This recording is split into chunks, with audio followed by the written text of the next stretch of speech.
We are live. Let me check the microphone. Looks like we're good. Dimension Zero and Pop Rageous tonight. My other channel, Pop Rageous. But Dimension Zero live. Broadcasting around the world. We're doing some Supergirl. So a little bit of Superman. You know what I did? You know what? Dumb me or smart me.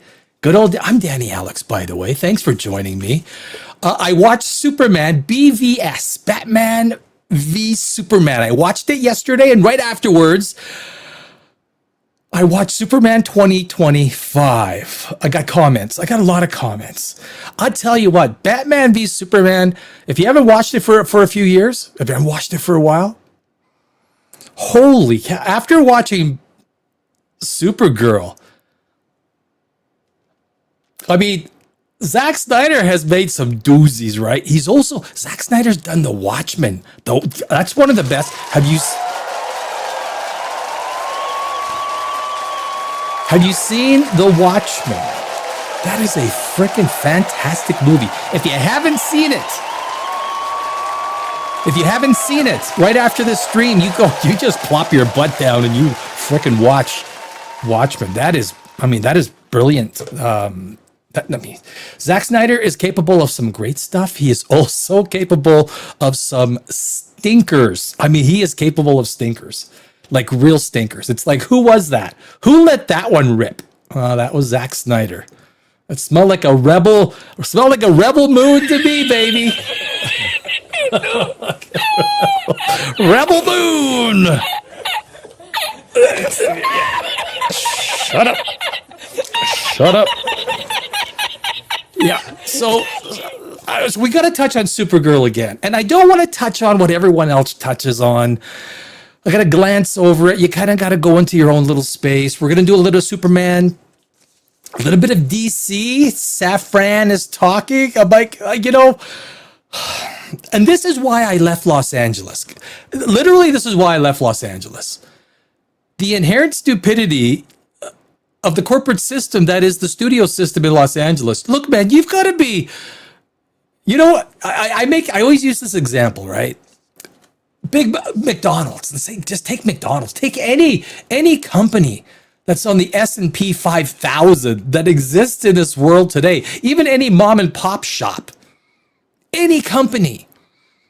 Let's take McDonald's, for example. We all know McDonald's, right? We all understand McDonald's. You could say Burger King. It doesn't matter. But the point is, they come up, they spend some time. They spend $200 million making a new burger, right? And they go through huge testing, right? When they make a new burger. I mean, it is crazy. It is crazy testing. They spend $200 million. They put it out there for, they put it into the restaurants. It comes back and people say, can I get back in focus, please? It'll come back in focus. People say, you know what? That was probably one of the worst burgers I have ever eaten in my life. A smattering of applause, they say. It was the worst burger. It was terrible. I hated it.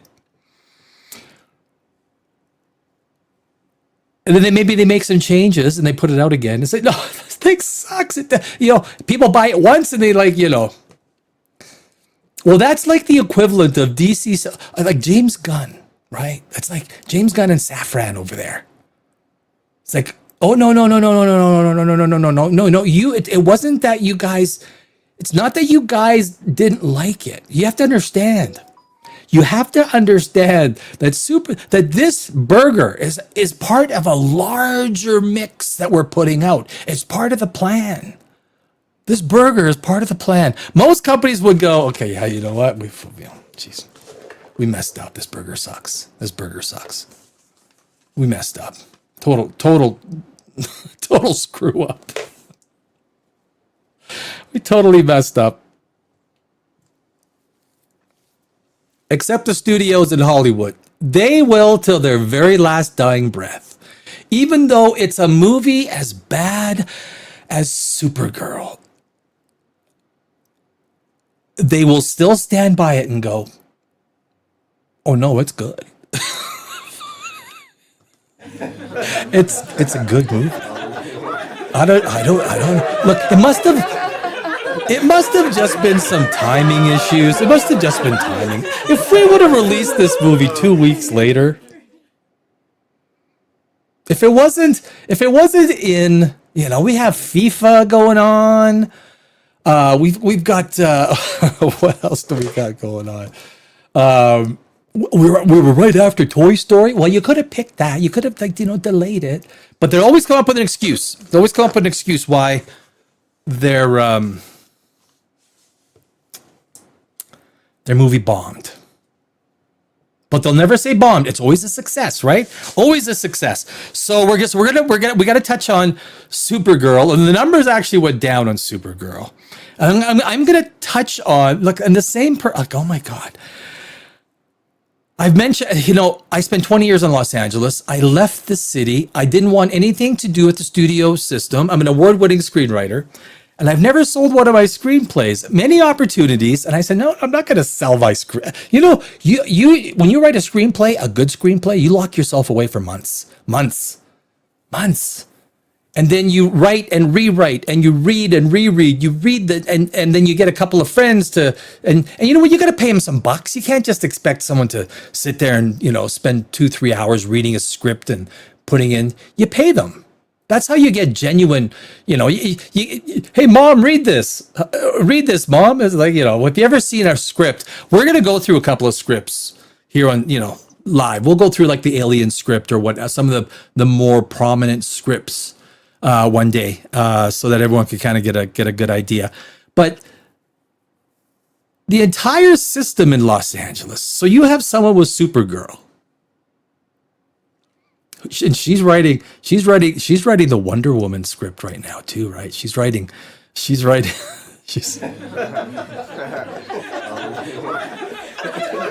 They won't admit.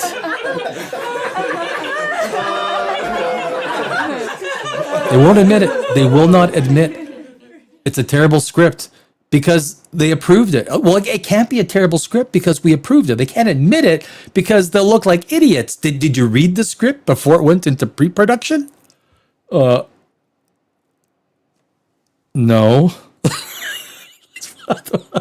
You didn't read it? No, we just thought it was. They said it was first draft, so we threw it in. Get this thing. Make it. Get it made. Even though you realize that the protagonist had no real beef with the antagonist, or the antagonist didn't care about the protagonist, like you realize, so the antagonist has got one poison dart in his little quiver of death, and he's gonna shoot a dog. I'm shooting a dog. Supergirl's dog, and we got to go a hot. If you guys been watching House of the Dragon as well, we got to touch on House of the Dragon, and I don't know why it gets amazing ratings. House of the Dragon, it really does. We're going to touch on this later on. Episode 2 just aired. There's a few little wiffle waffles. Is that a technical term? Wiffle waffles. At the end of season 2. And you know what I suspect it is? You know what I think? What are the things that I think? I think that the ending was so big because literally the episode 1 of season 3 a week ago, 10 days ago, whatever you want to call it, was a movie. It was a 1-hour movie, and it's almost like I feel, having been in the business, that they recorded a bunch of stuff. They could not finish it. There's no way they could finish it. Get it edited, and maybe they needed to do reshoots for the ending. So the ending had to become the beginning of season 3. That's what I think actually happened. Now, a lot of people are upset that it's diverging from the books. I think it's some of the best TV out there, guys. I know some people are razzing on it. At the end of it, I did to myself, the best way to know or understand whether you really like a show, and you're going to know this, right? You're going to know this. When when the episode is over, you're like, oh no, don't be over. Just give me 5 more minutes. Give me 5 more minutes. And you enjoyed the episode. I had that on episode 2. I think that they have enough going on. Is it perfect? Look, they're trying to do a lot. They're trying to do a lot of story. It's a lot like Game of Thrones in the sense that they did a lot of story in a 1-hour episode every week. Matt Smith is amazing. But we're going to touch on that, but we're going to keep going with the Supergirl. Oh, by the way, it's Canada's birthday today. This is a big week for birthdays. It's Canada's birthday today. 159 today, Canada turns. Happy freaking birthday, Canada. Cheers. Cheers.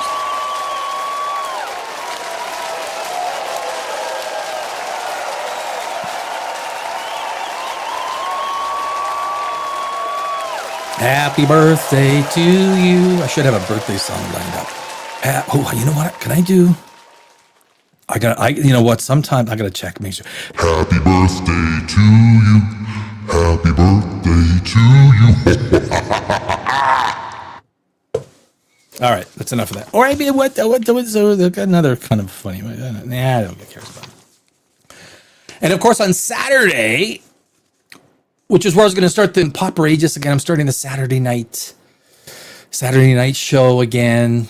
But I thought, okay, well, I'm not going to start it till the next Saturday because July 4th, which is America's 250 birthday, 200 on Saturday. Happy birthday, Mr.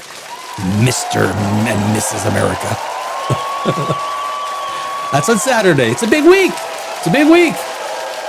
I was talking. It's true. It's true. Happy birthday. So there's a lot of holidays. A holiday today in Canada. Holiday on Friday in the United States. And of course, a lot of people take the week before, week after. It's like, look, there's not a whole lot going on except for like you got to be in the camping business or like some other business, right? Everyone's kind of like off doing their own thing, right? So that's cool. So anyway, it's a big 1 month away from NFL preseason. It's a big, we're getting there. It's all happening.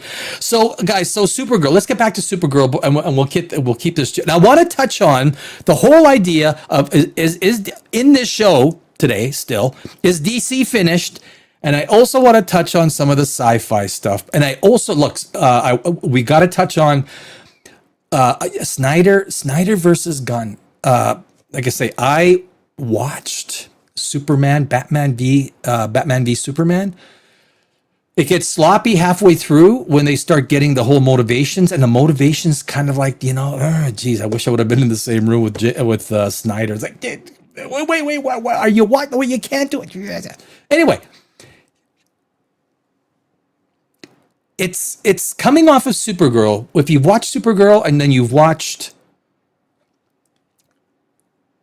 superhero movies prior to,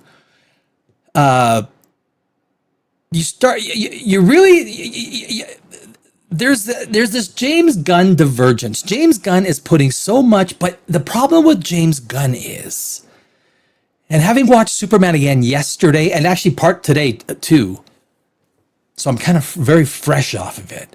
It's the same old parrot parade. It's the same old, like, can you not, like, I'm sick and tired of the pop music to every fight. I'm sick and tired of the stupid little jokes everywhere.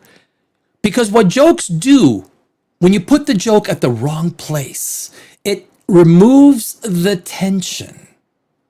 Because if you're going to be joking around, that means it's funny. That means there's not, we got nothing to worry about. This, you remove the tension. Can I do the sequel trilogy in Star Wars? Do you remember the Force Awakens, the very first Force Awakens? When we're introduced to Kylo Ren and Poe is captured, right? And we get this dun dun dun dun. They tried to make Kylo Ren kind of like a Darth Vader, right? Didn't work. Not even close, right? Not even close. There was no threat. And part of the reason that threat was eliminated, when he got off the ship and they had Poe, and they had him down on his knees. I forgot what he had to say. He starts making jokes. Well, that takes away all of your threat. It takes away all of your efficacy around your antagonist. It's gone. You lose it. It's the same thing with the third one, which was the third one. Do you remember? It's Poe again, right? Goes against that big, massive dreadnought. That ship is like, what is it, 2 miles long? And you got this one fighter, and he goes, "Yeah, can I speak to?" And of course, they pick the stupidest captain. I'll hold. This is how you start your movie, with some stupid. So it's hard to remember. Look, when you see Supergirl once, you're not going to see it a second. Some people have gone to see it a second time to see if it really was as bad as they thought it was. It was. It was. The Supergirl, the box office is a disaster. It actually fell about $9 million.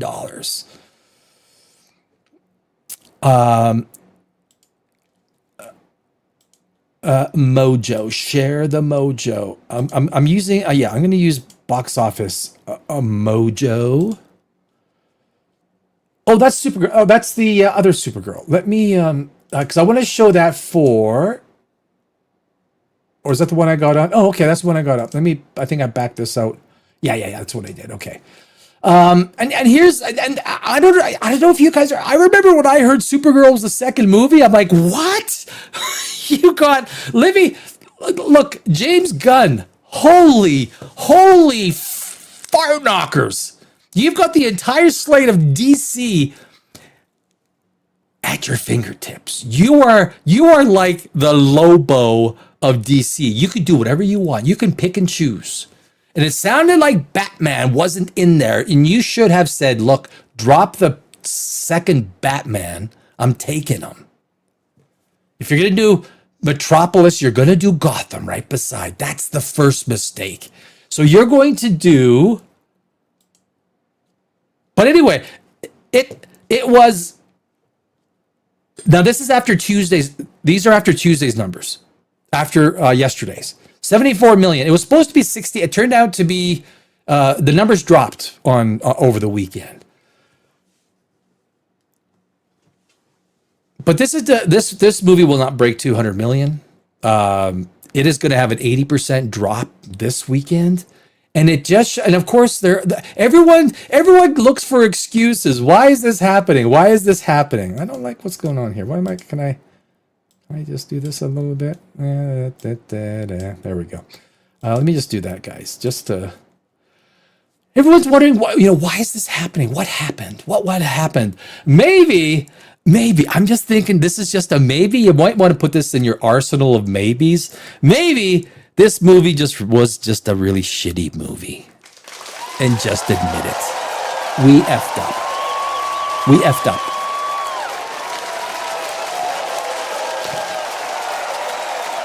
You caught us. We screwed up. We weren't We used the first draft. We used the first draft as our production script. We didn't know we were supposed to go through and reread and rewrite. We didn't know. Like, no one told us. Stupid is, stupid does, sir. Yes, it is. Yeah.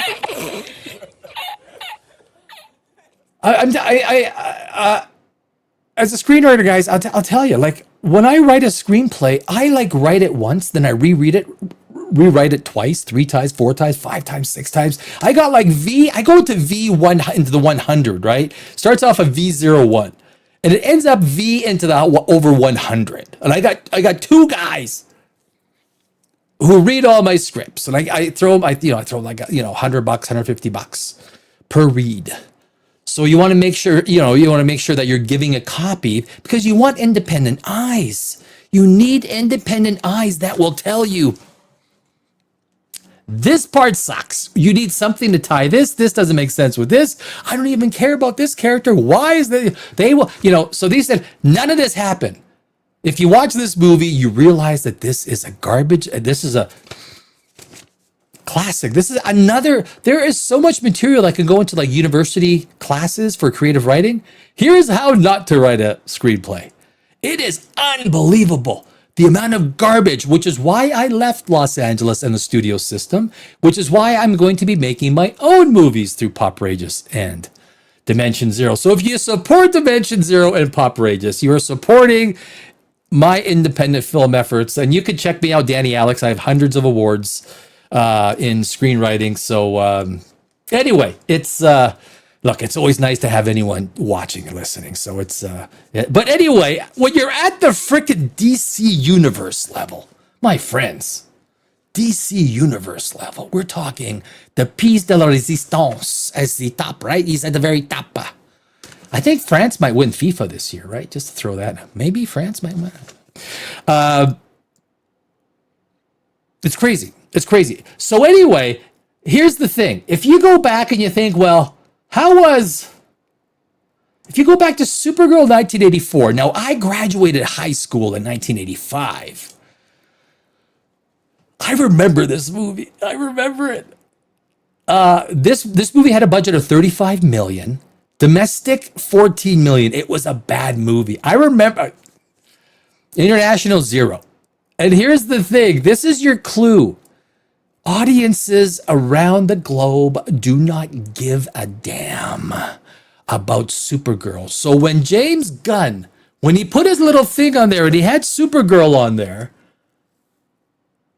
and basically Supergirl, look, like, are there bubbles that I'm about to burst? It was a hard attempt to be a feminist movie. All right, it was. If you tell me that you have to have a female writer writing a female superhero, can I not then say you have to have a male writer writing a male superhero? Because look, if you're gonna say, well, guys don't know women, like women know women. Well, you think women then? Can I not say the same thing then? Can we not always say then, cut up the pie and then it's the stupidest way to make a movie? You guys are Hollywood stupid. Is there a term? Can I make up a term right now, today, right now? You are now Hollywood stupid, my friends. Hollywood stupid. Hollywood stupid.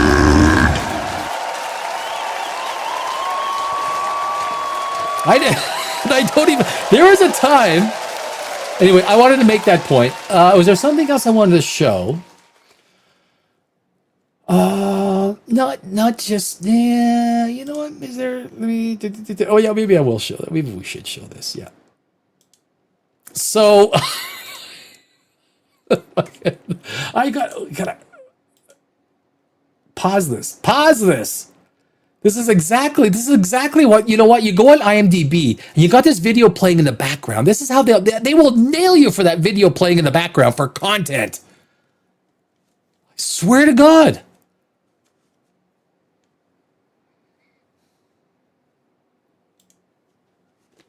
.4 Supergirl 1984. This was, what was her name? Helen Slater? Helen Slater, that's her name. Yeah. 4.4 out of 10, which for, you know, I get, it could be one of those movies you're sitting on the couch, you're really bored, and maybe you've had a couple of beverages and you think, I want a really bad movie to fall asleep to. This is the one you pick, right? That's the one you throw down. Or maybe you pick this one. Maybe you pick this one.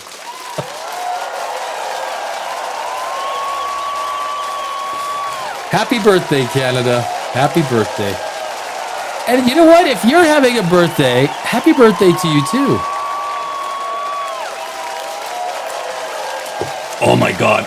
I know I'm going to be nailed. I'm going to be nailed for the copyright right there. Right there. I don't even know what that is. Like, I freaking care about this stupid movie. Now, I am not going to tear on Millie Alcock. Were there some scenes that should have been reshot? Yeah. But you know, that's on the director. It's on the director. Actors come in. There's only so much blame you could pass on the actor, guys. If you understand the process, right? Actors get hired And in a lot of movies, when they start making, well, maybe I don't think the character would say this. They'd probably say, a lot of the times the director says, you know what? The last time I checked, I didn't ask you or didn't hire you for your freaking opinion. I hired you to read the freaking lines that I wrote on the freaking page. If an actor goes in and you try and tell Quentin Tarantino, I'm telling you guys, Quentin Tarantino, you just read the lines of the page. I don't care if your name is Brad Pitt or Leo DiCaprio. You do not tell Quentin Tarantino that maybe there should be a dash in between. You don't. Now, Christopher Nolan actually encourages input. There's some directors that encourage input. But when you've got a director directs, a director, a cinematographer, you think a director is, putting the camera over, that's the cinematographer.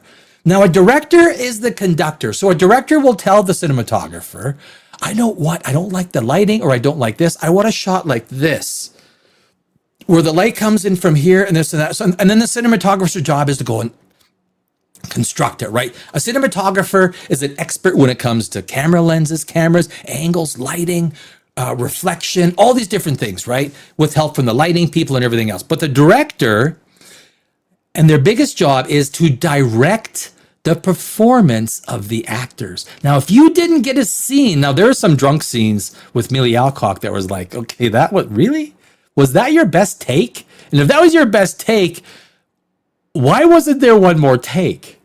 And when you're the actor, and understand, and I don't think a lot of people understand this. You're an actor. You step into the set, and there's nothing around you.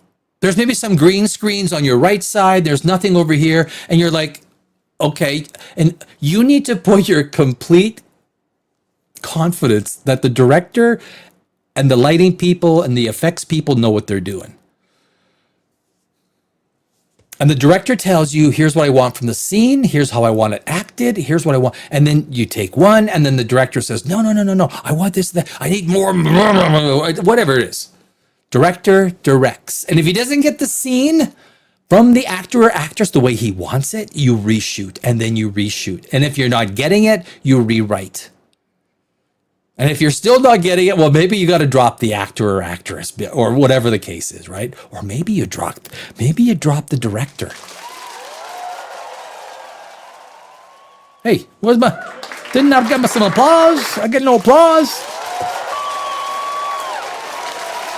I pay the cash. I pay the cash for the applause. Whew. Hot in the studio. It's hot in the studio. So I'm not gonna. Millie Alcock is not a bad actress. I think she was put in a really bad situation. Bad scripts will make a bad actor out of anybody. Anybody, guys. If you've ever done any work behind the camera or in front of the camera, especially in front of the camera, if any of you have done any work in front of the camera, you're like reading the script, you're going, okay, what, really? I'm going to say that? Okay. I get paid to say what you want me to say. And Matt Smith made a great point right the other day. Matt Smith came out and he said, look, we do the work. We do it for the fans. We do it, hopefully people enjoy it. And we give it back to the people, the executive producer, the director, and they hopefully construct everything. But we do it for the fans. As the actors, we do it for the fans. Are the actors overpaid? Oh, hell yeah. Actors are overpaid. They are. They're grossly overpaid. Grossly overpaid. It's part of the reason a movie theater ticket is what it is. However, a good actor will make the movie, though. So it's kind of a give and take, right? So, all right, Theon. Superman was the carrot to get people invested in the DCU again. Then they switch it up in subsequent movie to push their feminist message. Look, Superman, the Superman 2025 was a shit movie. It was a freaking garbage shit movie. Are you telling me, guys? Are you telling me Lex Luthor from a top? Are we done? Are we done? Are we done with this page? I don't think we need. From the top of a freaking tower, you're telling me that Lex Luthor, this is the stupidity of this freaking screenplay. The thought process of this screenplay is asinine. Superman 2025. You're telling me Lex Luthor from the top of a freaking skyscraper is going to Z4, X95, B27, and then someone's going to type it into a computer and that's going to hit the clone and you're going to be Superman? Look, I was a kickboxer for 8 years. When you're punching, you're like punching, right? You're like fucking go, your right hook. Superman would get a freaking 1,000 punches in for every one punch. God, this Superman is 2025 was so stupid. It is. And then the jokes, the jokes that are so freaking bad throughout this movie. Superman 2025. So, Artheon, I understand what you're saying. I got you. But this, look, Superman 2025 was such a garbage crap movie. You're telling me you read that script. You read that script and you thought that's a good script.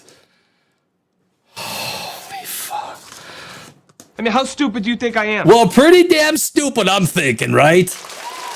Holy cow. These are filmmakers, guys. You're running DC Studios? You are, holy fart on me. Hold me down and fart in my face. You're running DC Studios.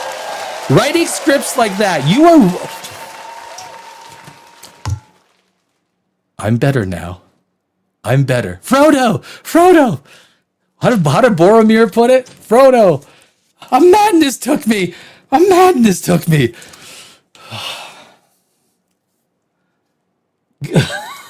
Yeah. Challenge, name a movie with more I know! Jeez! I know! The first rule, I'm telling you. Thank you, Guy Gadbois. 3010. One of the things you do not do in movies, I'm telling you guys, this is, you don't do urination stuff. You don't need to see the pee, okay? Now, when someone goes to the back, to have Millie Alcock sit down and then just pass out, really? Supergirl's gonna like pee and then just pass out? We get it, okay? Don't overdo the fact that she's a drunk. We get it. You don't need to go to stupid levels. We don't need to see it. There's so much. Why is this in Superman? You know, he walks into Lex Luthor's office and it's about the dog, right? Give me my dog. This dog has, what's with the dog?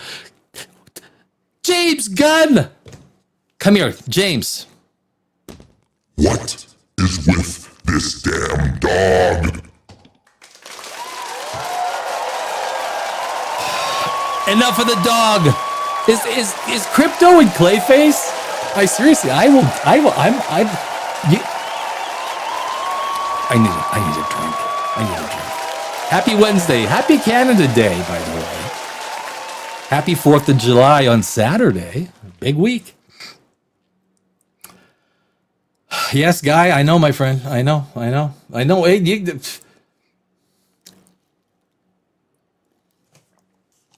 look, I love sci-fi in all of its forms. And I'm a science guy. I am. I'm a science nerd. Of course, superhero films are less sci-fi, more, science fantasy.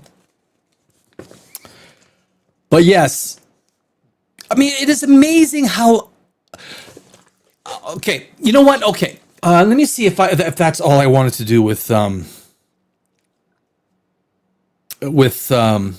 I did the box office with, actually, we'll probably slide into a little bit more Supergirl as we go along.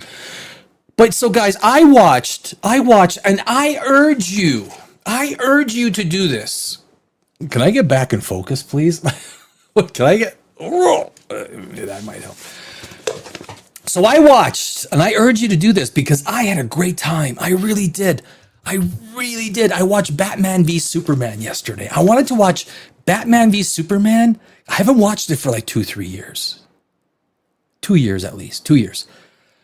And then I watched Superman 2025 right afterwards. And I had a great time watching Batman v Superman. The difference, guys, the intensity.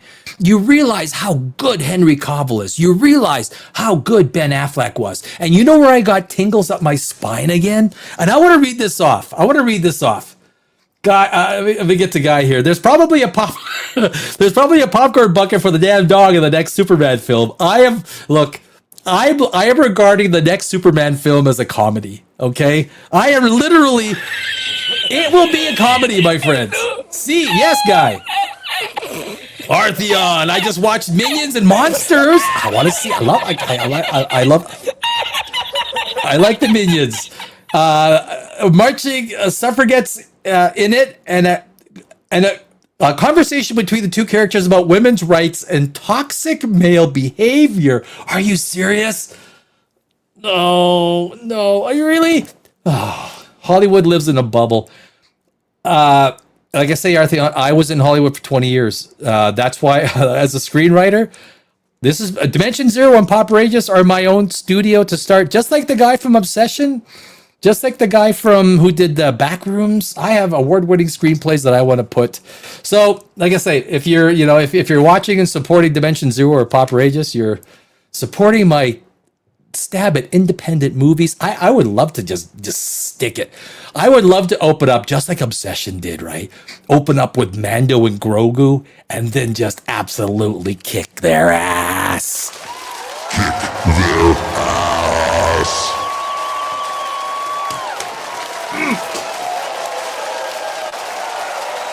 Yeah, no, I got you, Artheon. I know it's painful. It's painful.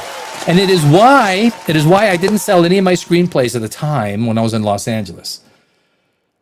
Sell it for what? So that my name is stuck to something that's attached in IMDb that has a 3.1 out of 10 on it? No, thank you. I think I'll just own my award-winning scripts and I will make them when I can. And this is what I'm doing. But I am so glad to be out of Los Angeles.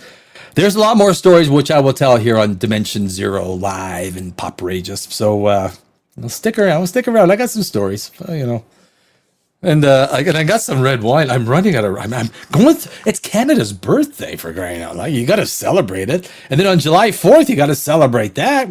This is a big week. It's a big week. Minions. Okay. All right. Artheon. Okay. But I'm thinking about women's rights and toxic male. Were they being? It wasn't a serious conversation, was it? Because it's the Minions, right? They always. It's almost like they do a lot of things that are a little bit like South Park, right? A little bit like South Park. Minion, but anyway, I'm looking forward to. I'm gonna see that. I'm gonna see that. Okay, thank you for the. I appreciate the. But anyway, Superman, guys, I'm telling you, you will love. Has someone been eating crackers on my chair? The hell? Who's been in my room? Who's been in my studio? There's no one in here. So guys, honestly, I watched Batman v Superman, and I realized one thing I did realize, it was a lot more of a Batman movie than I first remembered it. I watched it 4 or 5 times before this, but not for 2 or 3 years. After everything that we've got for movies over the last 2 or 3 years, I watched Batman v Superman. And look, Zack Snyder is capable of a great freaking movie. He is. The Watchmen, watch The Watchmen. I brought it up already in the stream. That is one heck of a movie. Now, Batman v Superman, I got one character asked another character if he believed in women getting equal rights, not in a joking way. Oh, well, if I'm being, well, shit, all right. That's okay. Look, the movies that I am going to make here at Dimension Zero and Pop Rages, I will make them, and I will get my movies into the studio system, and I will ensure that I help put another nail in the coffin of the studio system in Los Angeles, which I was in for 20 years. 20 years. And I'm no longer scared, because there was a time where you didn't really want to say anything against the studio system. Do you think I care if I get a freaking job from James Gunn? Like, really? Do you think I fucking care? Wow. Just kidding. So anyway, there's this one scene, if you guys remember, Batman v Superman. And look, the movie did almost $900 million, and it was considered not successful. $875 million that movie made. Granted, it had a big budget. But still, there are two movies with a $250 million budget that are barely getting to $500 million. So Batman v Superman. And I don't think we understood the gravitas of this meeting between Clark Kent and Bruce Wayne like we've never seen them before. And there's some really snippy dialogue in Batman v Superman. And I printed it out. So you remember when they met at Lex Luthor's ball? Mr. Wayne, Clark Kent, Daily Planet. Bruce says, I'm sorry. Clark, what's your position on the Bat Vigilante in Gotham? Bruce smiles dismissively. Daily Planet, do I own this one? Do you remember this scene? You remember the scene? Do I own this one? Or is this that other guy? Clark, civil liberties are being trampled on in your city. Good people living in fear. Bruce, don't believe everything you hear, son. When he says, son, don't believe everything you hear, son. Oh, it's brilliant. It really is. It's a brilliant exchange. Ben Affleck and Henry Cavill. This exchange is absolutely brilliant. Bruce replies, the Daily Planet lecturing me on people who think they're above the law. That's a little hypocritical, isn't it? Given every time your hero saves a cat out of the tree, you write a love letter to an alien who could burn the whole place down. Clark, most of the world doesn't share your opinion, Mr. Wayne. This is the line, right? Maybe it's the Gotham in me. We just have a bad history with freaks dressed as clowns. Fucking A. Fuck. That's awesome. And the way Affleck delivers it, maybe it's the Gotham City in me. We just have a bad history of freaks dressed like clowns. Now, he's kind of going to the Joker, but I honestly think the Zack Snyder win. I'm not sure. Zack Snyder had a hand in writing. I think there's a couple other writers. Being a writer, and I read that line, what that tells me that there was an obvious inference that Bruce Wayne was looking at Clark Kent knowing he was Superman. And even though he was referring to the Joker, he was referring to the man in front of him. Guys, this is you don't get screenwriting.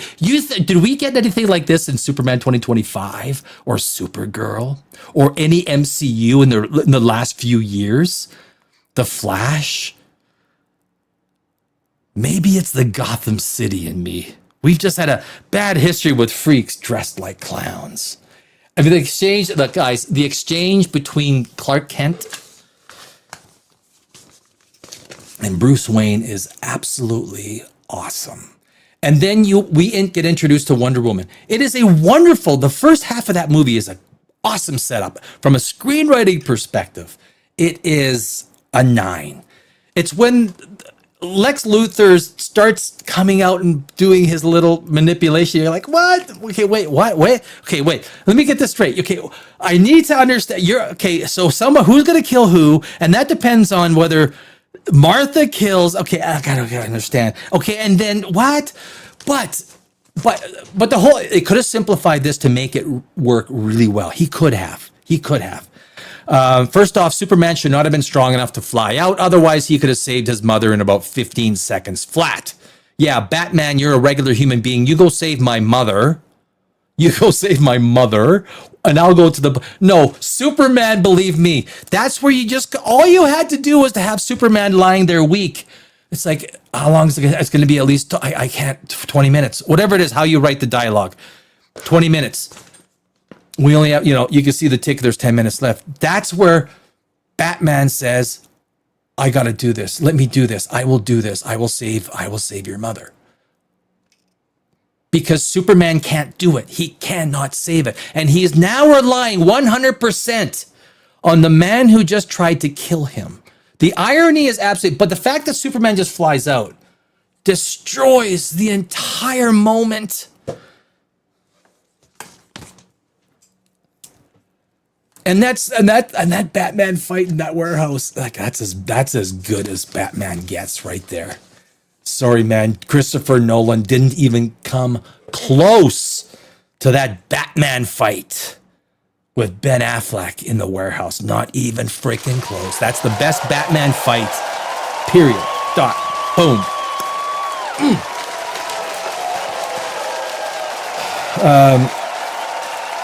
Yeah, I had to bring that up. Freaking hot in here, man. Like a sauna. I had to bring it up because watching Batman v Superman and then watching Superman 2025, that's where you get the full appreciation between the tone of what... I mean, one of the best jokes, like I tell you, one of the best jokes that lands was Wonder Woman's out front. Superman and then Spider-Man. You remember this one? And then Spider-Man goes, "Is she with you?" Batman looks with surprise. "I thought she was with you." I mean, it was, look, that all you need is a little bit of comedy. That comedy lands and it sticks and it's remembered. And that's all. All you need is a little bit, right? It is literally one of Gal Gadot's best acting performances, but she didn't get too many lines, and the lines weren't overly complicated. She looked good. Ben Affleck as Batman. Henry Cavill. I'm sorry, Corin Sweat. Like what I'm doing right now, sweating in this freaking hot studio. All these lights. Look at it. And so what this tells me, and it should tell everybody, it's like, look, if you go back just a few years, you look at the Snyderverse, it's better than we thought. It is. It's a lot better than we thought. And I challenge you to go watch Batman v Superman and then go watch Batman 2025 if you want the full spectrum. What's wrong with sci-fi? What's wrong with fantasy? What's wrong with whether it's Star Trek, whether it's Starfleet Academy, whether it's Section 31, whether it's Discovery, whether it's Strange New Worlds, and don't miss the Puppet Show season 4, guys. Don't. There's a puppet show. Could you imagine Spock? Most illogical. Yeah, of course it's most illogical. Puppet show. I just released a video, and I was going to touch it on it today about the Borg. Is our society coming close to the Borg? And I think we are actually a lot closer to achieving something like the Borg. Memory chip implants within our brain, which are, once you get inorganic signals working with organic signals, we basically are then we are much closer to the Borg than you think. That's what I'm saying. I released the video. I'm doing 4 or 5 minute videos now for the long form. And I love doing live is where I love because I love talking to people. I love hanging out with people. Live is my passion. Guy Gadbois. There's a marriage where Buzz Lightyear, this is the new Minions movie, right? Where Buzz Lightyear walks down. Oh no, Toy Story. There's a marriage where Buzz Lightyear walks down the aisle instead of the female character. Is this the new Toy Story? What the hell did I just hear? It was a great entrance for the Wonder Woman character. What am I missing? Oh, sorry, they're not related. Those two comments are not related. Yes, we learn about Wonder Woman. Look, this is you realize what we had. Now, I always liked the Snyderverse. I like it a lot more now. I like it a lot more now. I love the Snyderverse. You know what? I want to rewatch Batman v Superman because I love Ben Affleck and I freaking love Henry Cavill.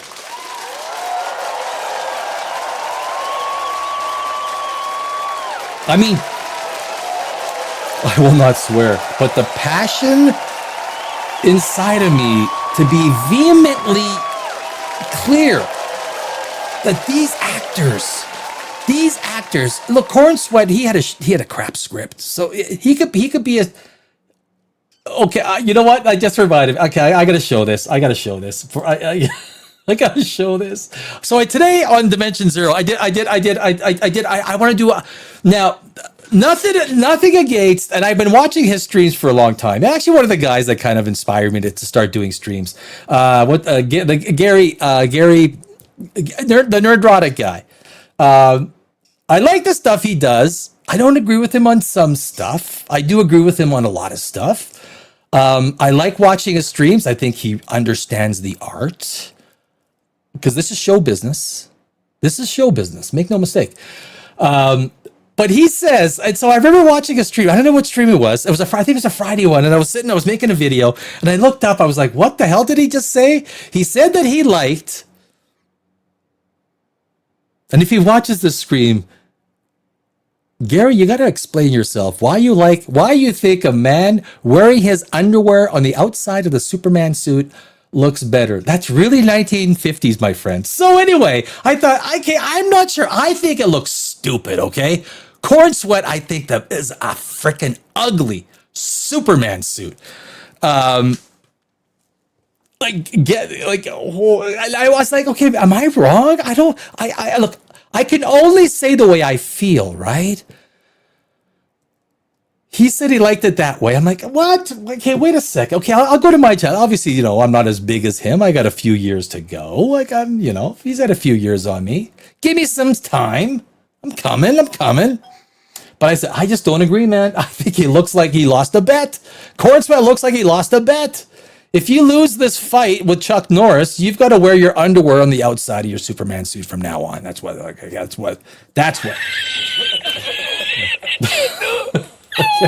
So,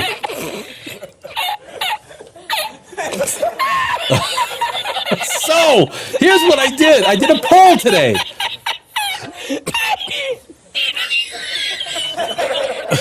Very shagadelic, baby. Yeah. I did a poll.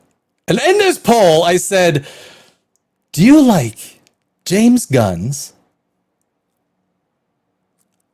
David Corn Sweat Superman, or do you like suit, or do you like Zack Snyder, Henry Cavill's Superman suit? I wanted to know what the public, and usually with these polls, when you get around 150 to 200, it almost never changes very much. And I think last I saw we were about 300 people. Let me pop this up here. Where are we? Here we go. There we go. Ladies and gentlemen, James Gunn, David Corn Sweat. Oh, let me refresh it.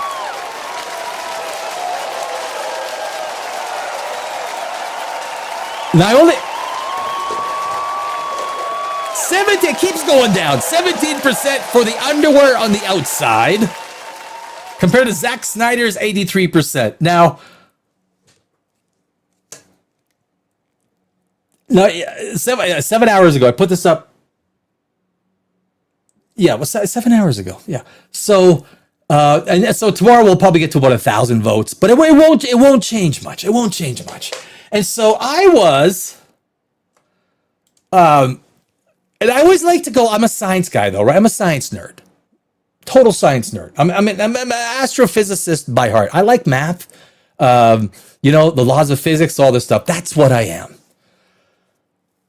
So I always like to approach things. So I was listening to the nerdrotic guy. Like, what the hell? Are you telling me? Wait, are you telling me that you enjoy watching Corn Sweat wearing his underwear on the outside of his Superman suit? Is this what you're telling me? Look, man.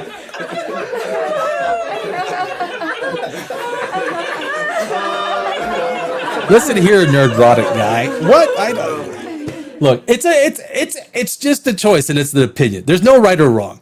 And I did not know what to expect when I did this poll today. I didn't know what to expect. I thought, am I wrong? Am I going to be like totally, is everyone against me on this? 83% believe that Zack Snyder's Henry Cavill. Now you gotta, look, every time I see David Corn Sweat, I mean, I think it's one of the worst Superman outfits ever. I think it's the worst Superman outfit of them all, right? I think it really is. I mean, who has the worst Superman suit? David Corn Sweat. David Corn Sweat. Corn Sweat. Sorry, you got to add the E in there, right?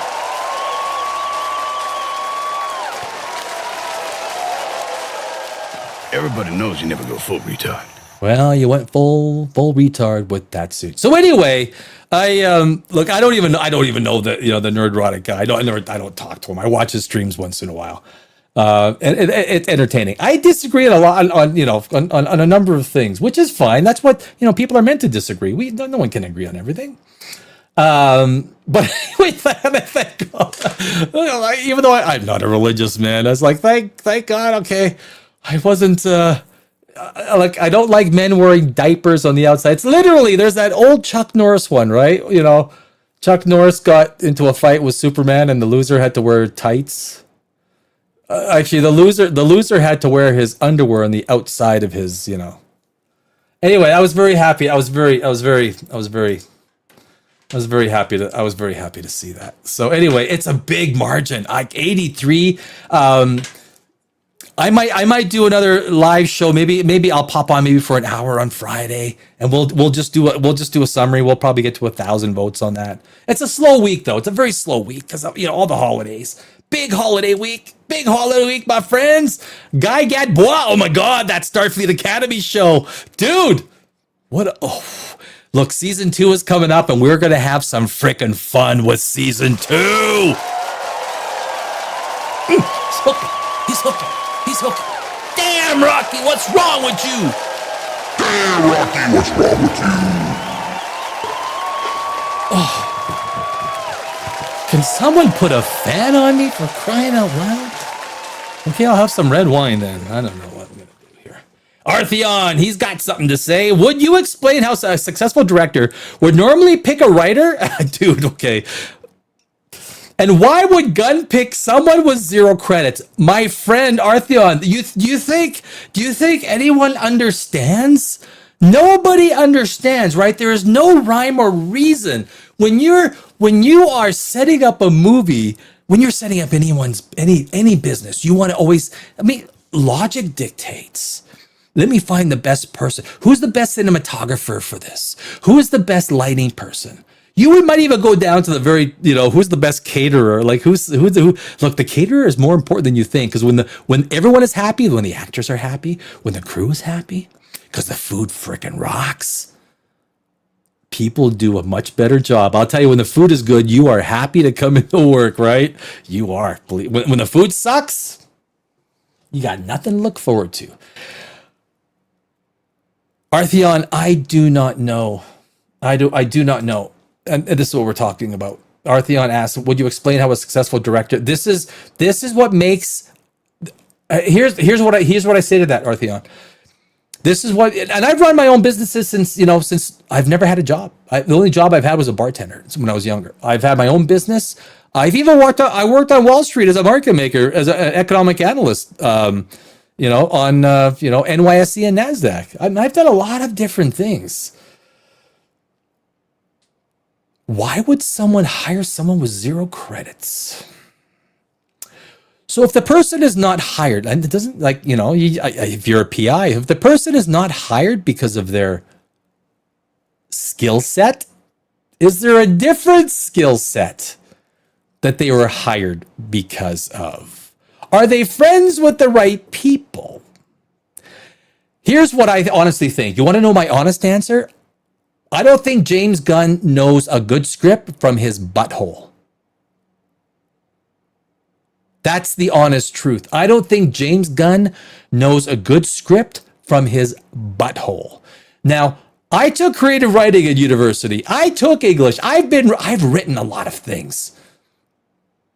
I went through trial and error and whoa.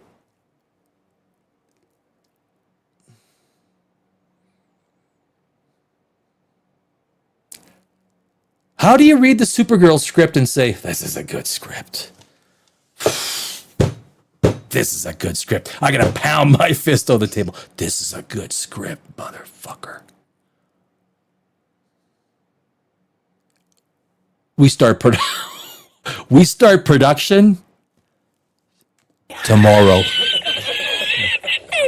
Tomorrow we start production. This is a great script.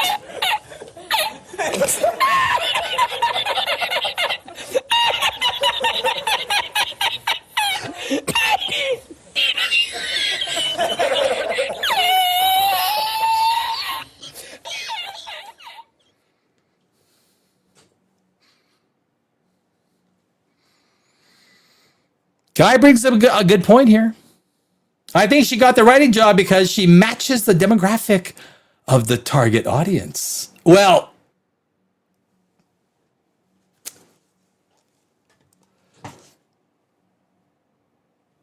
you make a point, right?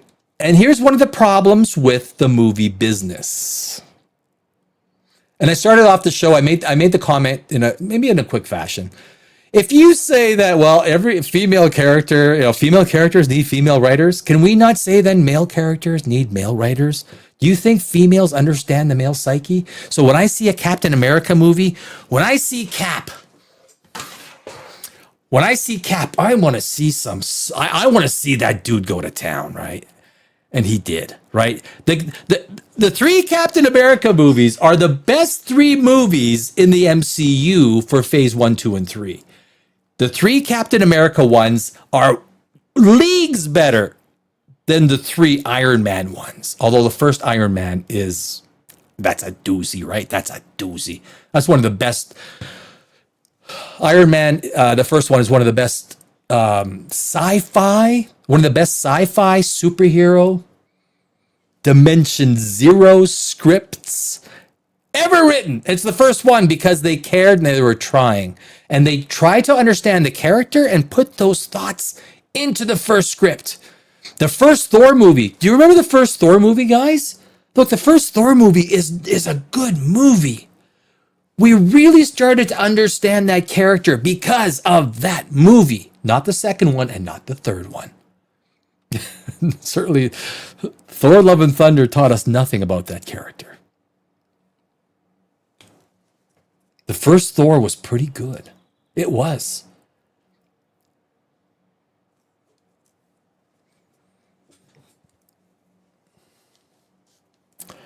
And so why look there, I don't, at the end of the day, nobody knows. But what this does, and of course, this is what we're talking about, guys. I think why did Anna Nagura, what's her name? Get the writing job for Supergirl. And this brings up a much larger question. This is not just a question that is poised at Supergirl, because this gets broadcast across virtually every movie since 2020, save for a few, standout movies. Now, I will argue, look, guys, Barbie is a freaking amazing movie. Why? It hit its target audience exactly the way it was supposed to. $1.5 billion? This is Barbie. You think they're writing it for me? If they were writing Barbie for me or any other male 25 to 65, if you were writing that script for us, no. They were writing it for females 25 to 65. They knocked the ball out of the park. Even Joe Rogan was like talking about how, Jesus Christ, are you guys serious? Who's like, I think, what's his name? The guy with the big freaking bushy eyebrows whose company is going bankrupt. What's his name? The Jewish guy, Irish guy, the Jewish guy, Ben. What's his name? I remember watching his review. It's like, dude, do you think they really wrote this thing for you? It's like, look, Barbie was a freaking Maverick was a absolute knockout of the park. Maverick, Top Gun Maverick. That is some great screenwriting. That is some great filmmaking. That is great editing. That is there's a few movies, but the fact is that the screenwriters that have taken up the mantle of writing these screenplays have been absolute dogtards.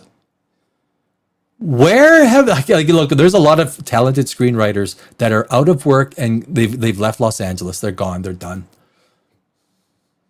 They're either working as waiters or they've gone into some other business, and they are so much more. They are leagues more talented than this Anna Nugura, whatever her name is.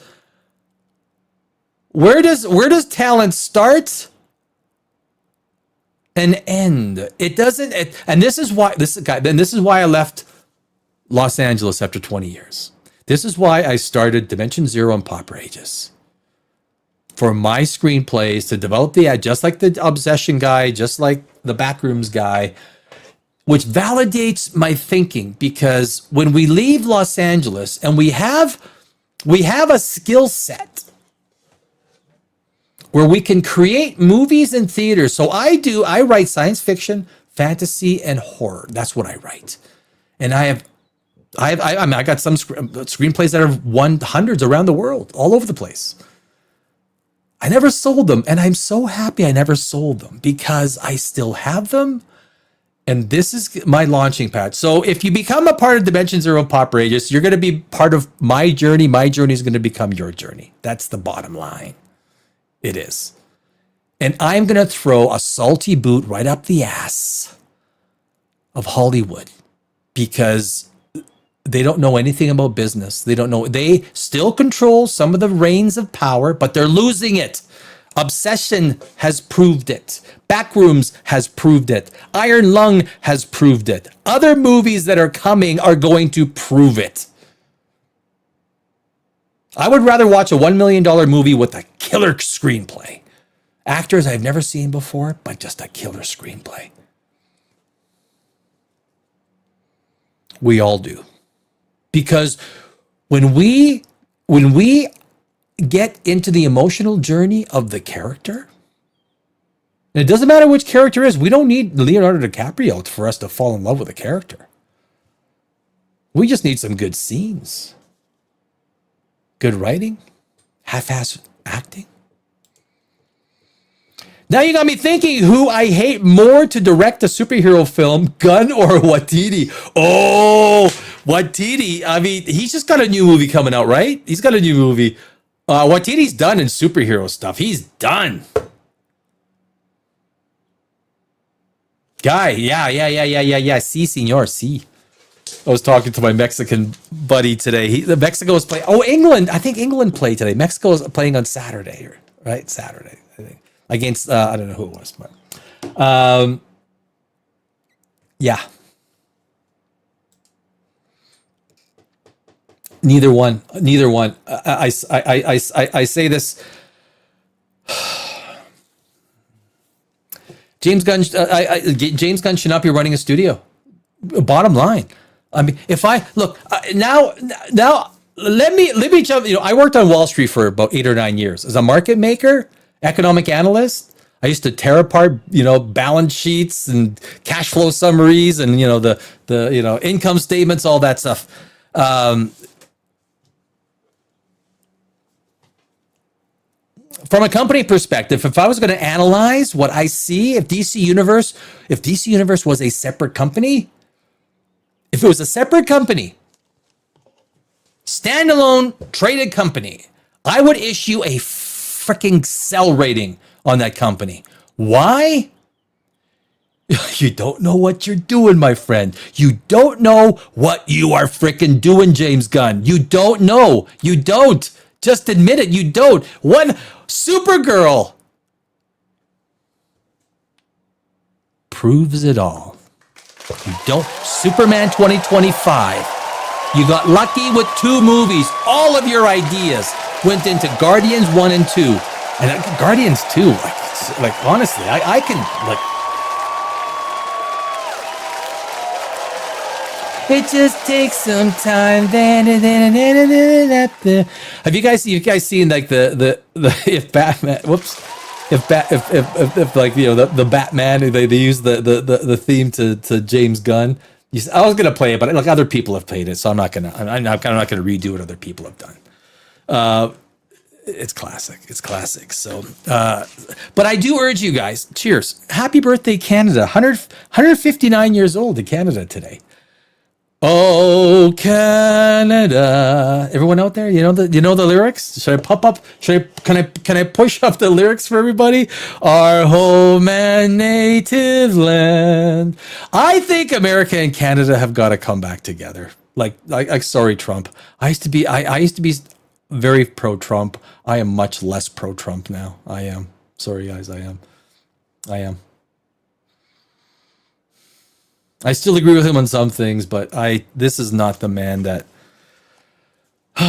stay out of war, stay out of war, no more wars. No more wars. We're not going to war. No more wars. Unless Israel says so, then we'll go to war. If Israel says so, we'll do it. We'll attack. That's one thing I was going to say, guys. You know what? The analogy, what I thought. If you watch Superman 2025, it struck me almost right away that the Baravia, was that almost like a Israel thing?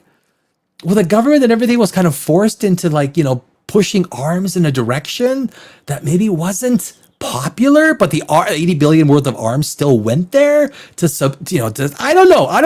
I just thought, news for, if I just chew on that one, baby. Guy Gadbois, 310. The first Indiana Jones movie cost $65 million in today's dollars, adjusted for inflation, right? The last one cost 330 million. Something is very off with Hollywood money management. Okay, well,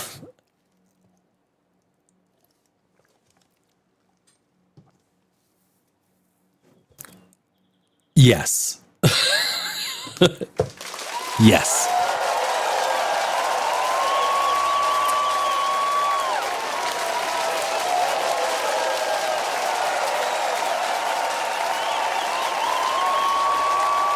Yes. Is this thing on? Hello? Testing. 1, 2, 3. Is this thing on? Is this thing on? Testing. 1, 2, 3. Hello? Yes. Yes. It is true. Yes, it is. You know, when you take a look now, here's part of the problem. So when was it? Where was I watching? Oh, I was watching some stream. I don't even know who it was. Oftentimes, I like watching people look, because I've been in the business, right? I've been in my business my whole life.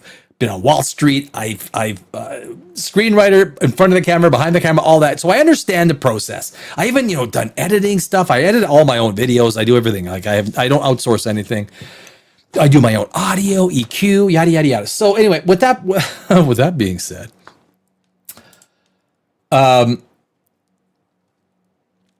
if you go to, someone was asking why was Supergirl 175 and Superman 225? Obviously, the numbers for budgets are hard to believe sometimes, but when you start going to having done set location, go to pricing out set locations. You could go to a set, especially if it's a big production. You could go to a set, and you could be spending $100,000 a day just to be on the set. It might only be 2 or 3 scenes of the whole movie. $100,000 just for the set location per day. Now you got to move everyone in. You've got to have lodging. Now you're in maybe a small town. You've got to have hotels. at the nearest city or town. You've got to have food. You've got to have lodging. Lodging. That's a redundant. You're going to need to have all these things. You need to bring all the equipment in. You need to bring all this stuff onto a location all of a sudden now. And you'll hear it from directors and producers. This is where the producers come in. It's like, look, man, we are freaking spending $500,000 a day. Get the shots. And that's why when the actors come on set and they don't know their lines or they're freaking messing up and you're spending $500,000 per day. $500,000 per day. Inflation has hit everything. Believe me, you're going like, can we get this on the first or second take? Have you practiced your lines?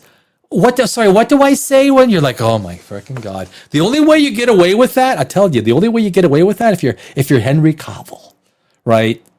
Because you are like Superman. There's no better Superman.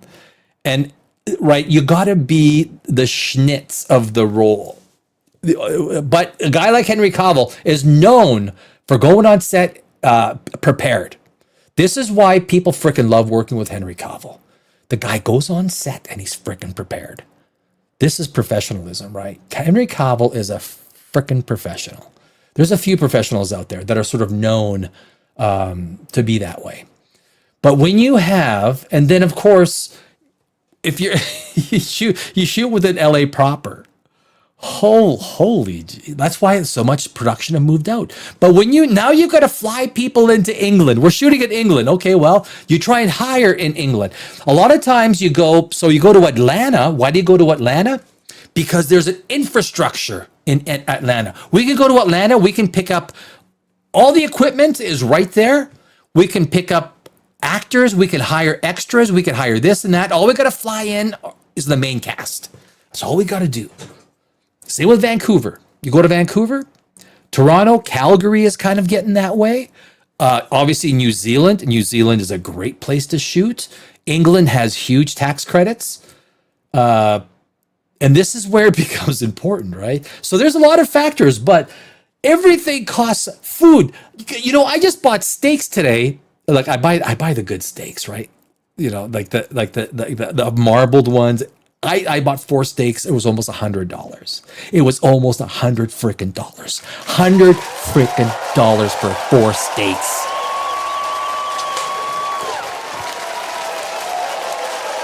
If Henry Cavill says, I want steak tonight, someone is driving.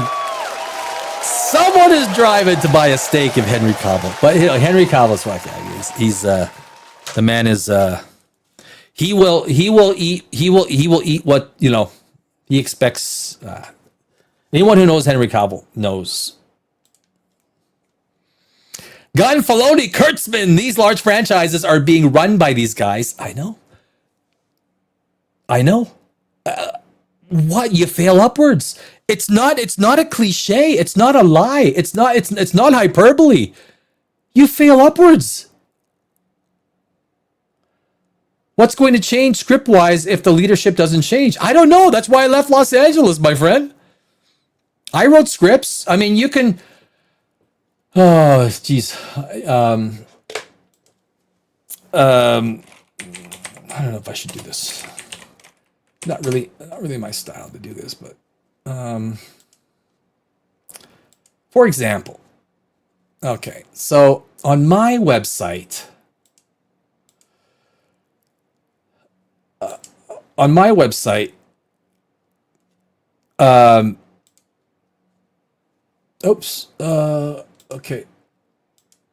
So this is my website.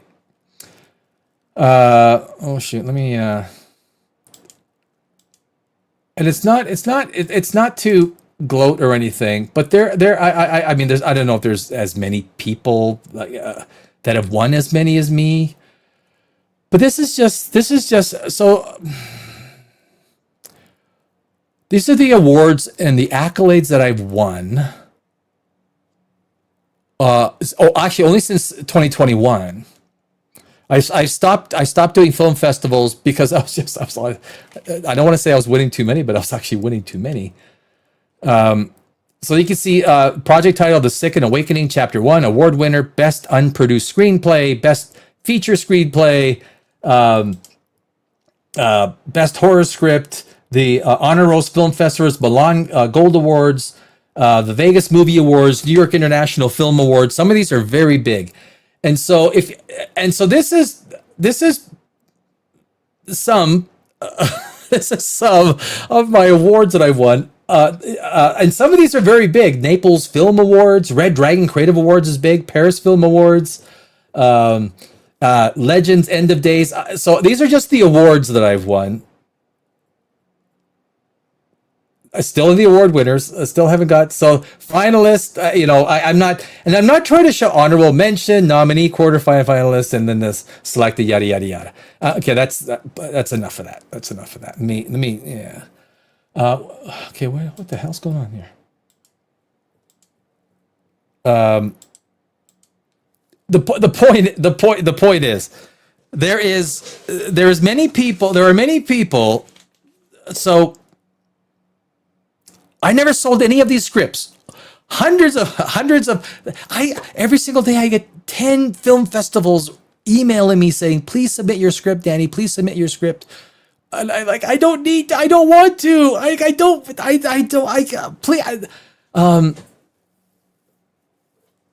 I've kept ownership of all these things. And so when you ask,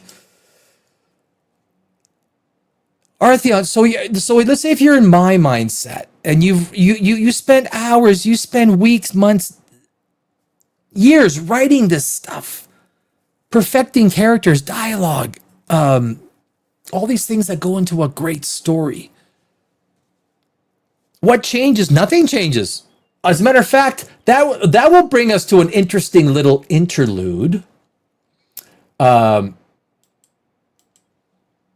I read this today just before we went on air. Just before we went on air. Let me just save this.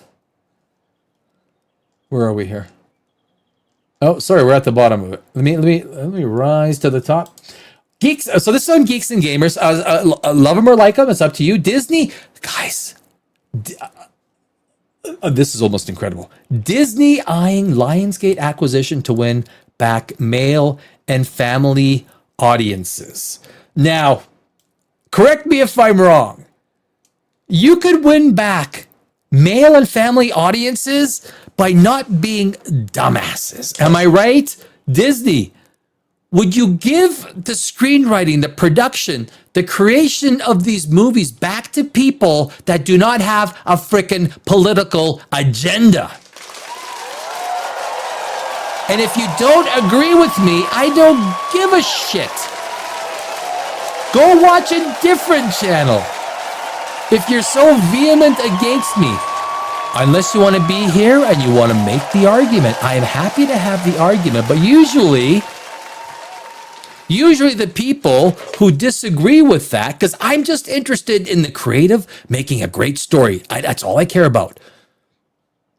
Like if I have one of my screenplays and someone says, well, it's a great screenplay, Danny, we need a gay couple in it. I'll tell you what. Yeah, you know what?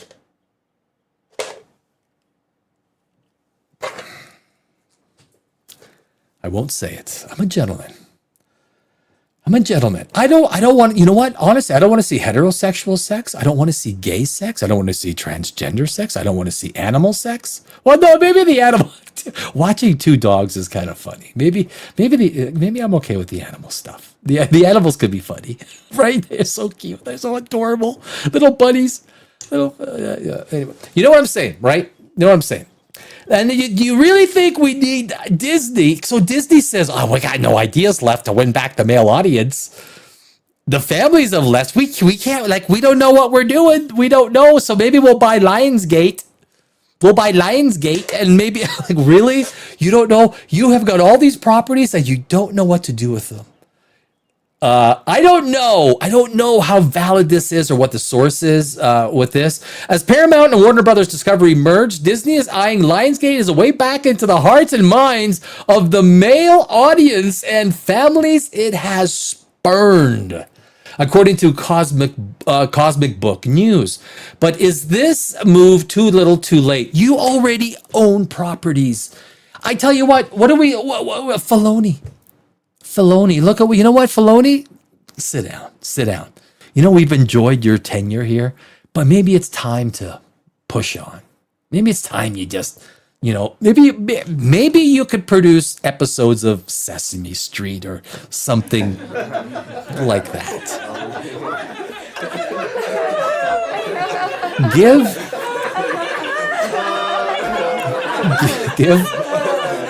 Let's create things. I'm telling you, man, if you guys over this weekend, over the long week, July 4th long weekend, jump into some Batman v Superman. Just jump in a little bit. The first half of the movie is just absolutely brilliant. It is. I love the way Clark Kent. You watch Henry Cavill and you're like, wow. We did not know what we had. Ben Affleck as Batman. I maintain he's the best Batman. He's the best Batman. I maintain it. We should have had a lot more Ben Affleck Batman. And he really came across in The Flash. If there's one highlight in The Flash, what's a Batman? And I'm not talking about Michael Keaton. I'm talking about Ben Affleck. Because his Bruce Wayne parts in that were like, okay, fuck, I respect this guy. This is sci-fi characters at its best, right? So sci-fi that encompasses whether it's Star Trek, whether it's the MCU, DCU, even on the horror side, right? Like, and horror is hard to write, but if you have a good horror writer and director, cinematographer, you'll have a winner. And it starts with a great script, obviously, right? Specifically, those could attract family, yada yada. Despite Disney suffering massive box office losses, the company remains viable and recently became the first major studio to cross $3 billion worldwide in 2026. I think that's what was it, Toy Story and what was it, Hopper? It's not because of the movie; it's because of the animation. The central problem lies not with the company itself, but with the brands it has desecrated over the years. Well said. Particularly Marvel, Lucasfilm, and Pixar. Pixar is still putting out the movie, like Toy Story 5. As many of us around here, so it's not less Pixar, it's more Marvel, Lucasfilm, and even its old catalog. The old Disney catalog is dated. I don't need to watch. You know what was the funniest thing to me, guys? I'll be honest. Like, where am I here? One of the funniest things for me was when, you remember when The Little Mermaid came out? There are so many commentators on YouTube talking about, oh my God, the original was so classic. It was so good. It's nothing. Are you telling me? You're telling me you watched the cartoon version of The Little Mermaid? You're telling...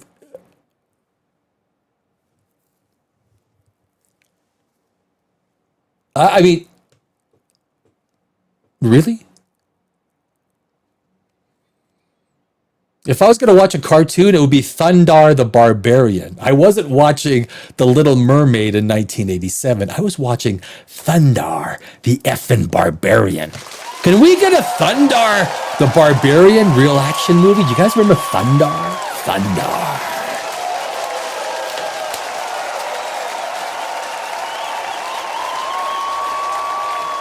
The Disney system poisons everything it touches. It does.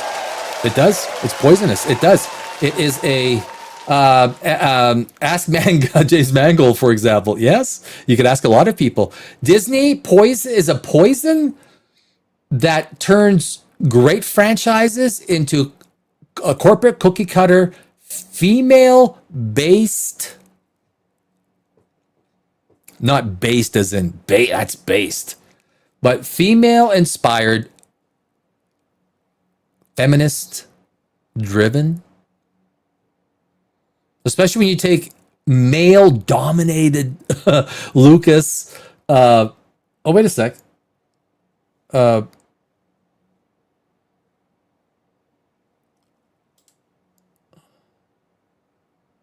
Yeah, right. Yeah. I'm confusing too. Marvel, Marvel, and Star Wars. These brands, these franchises should be at the apex. Now, the prequels. I maintain the prequels were weak. They were weak. The dialogue was weak. The story was weak. Star Wars is great world building. It is absolutely incredible world building. Story wise, it's weak, and it keeps getting weaker. So much weaker. I mean, if you watch I just watched The Force Awakens again. Oh my god, guys! Like, fucking, what am I watching here? What are you putting me through? And as a screenwriter, I don't like watching. I like watching a lot of stuff. When I'm in writing mode, I tend to watch very little because I want to be inspired by my own thoughts. Guy Get Bois 3010 Disney had two male franchises, Star Wars and the MCU, and they tanked both of them. They did. So by all means, buy more male properties. I know, that's the point. Exactly. I know. Dude, this is exactly what I read this. I'm like, what the? You've got male properties. Just execute. And I'm a firm believer, guys. I hear so many people talk about, well, what do you do with Star Wars now? What do you do with Star Wars now? You can't do this, you can't do that. Look, man, if you got a kick-ass written script and a screenplay, and you've mapped the story out across, a trilogy, you've mapped it out, and you're very conscious, and you get good screenwriters, storytellers with a couple of screenwriters, because you got to take a great story and put it into a screenplay. And storytellers, you'll see story by. So when you see the credits, you'll see story by and then screenplay by. So that means someone who is developing the story in conjunction with the screenwriter. Writing a screenplay and then writing a story can be two separate things. And a lot of people have no sniff. I watch YouTube videos all the, you guys have no fucking clue like the process. You're just giving a whole bunch of, and that's fine. That's fine. I have no, at least I've been there, done that, and understand the process. I'm not in the tear down other people game. I'm not. Unless it's the work that they produce. I don't need to attack Millie Alcock personally. I don't. She did the best she could, I guess. You know what? Read these lines, do this, be prepared. Director was happy, on we go. If there's anyone, the director, what's his name, Craig Gillespie, you probably could have had 2 or 3 more takes out of Millie Alcock, but that's the way you directed her. This is what you wanted, so she probably did exactly as she was directed. So let's not be too hard on Millie. It's not like she's creating the character. The producer, director, the writing team, they create the character that Millie Alcock is told to play. They tell her, we want this out of this scene. Okay, you want this? Okay, so, and then they'll talk about, you've seen the videos, right? On set, it actually is a much more protracted process. And before they get on set, they're working on the scene off set. It's not like they show up on set and go, okay, let's try and put this together. Dear God, they just spent hours upon hours upon hours trying to put the scene together, offset, off the set. Millie Alcock is far from the weak link in this. Far from the weak link. I think she did exactly as she was told. Was she the best actress? I don't think you could ever say there was a best actor or actress for a particular role. Well, I guess, like Mel Gibson, Braveheart, right? Was Mel Gibson hard to see someone else? Gladiator with Russell Crowe. Was he the best? Yeah, I think he might have been, right? I think he might have been. Ian, what's his name for Gandalf? Was he the best? You know what? Yeah, I think he was. There are cases where you could point to, go, okay, yeah, that was right there, man. Tom Cruise, Maverick. Yeah, that's the best. Right on screen here, Harrison Ford, Han Solo. probably a big reason why this movie even made, Star Wars is what it is today, because of these people on this screen. Not for what they've been doing recently, but for what they did in 1970 in the early 80s. Harrison Ford, Mark Hamill, and Princess Leia. I forgot the actress's name. Now I'm going to get in trouble with every feminist. And that's a good thing. So where were we here? The central problem lies not just with the company itself, but with the brands it has desecrated over the years, particularly Marvel, Lucasfilm, and Pixar. That's where we were. As many of us around here know, Lucasfilm and Marvel created fantastic films in the past, but once Disney, a girl brand, well, they're a princess brand. Always have been a prince. There was a time they weren't just a princess brand. They were actually a little boy and a little girl brand. They have become a princess brand. As our good friend Chris Gore from Film Threat, I don't mind Chris Gore. I watched some of his stuff. I think he's pretty good with his stuff. I think he's fairly objective, right? Acquired these male IPs and reduced them into mere shells of themselves. Well, the original audiences have turned their backs on them and have looked back and haven't looked back since. It would appear that Disney, realizing that it desperately needs to return, we are right here, of the audience who used to show up for Star Wars films, Marvel and the Pixie Disney animations of old sees potential acquisition of Lionsgate as a means of slowly winning back those it turned off at the height of the biggest shift in Hollywood history during 2016. 2016 is when Batman v Superman came out, through 2020 and onward, respectively.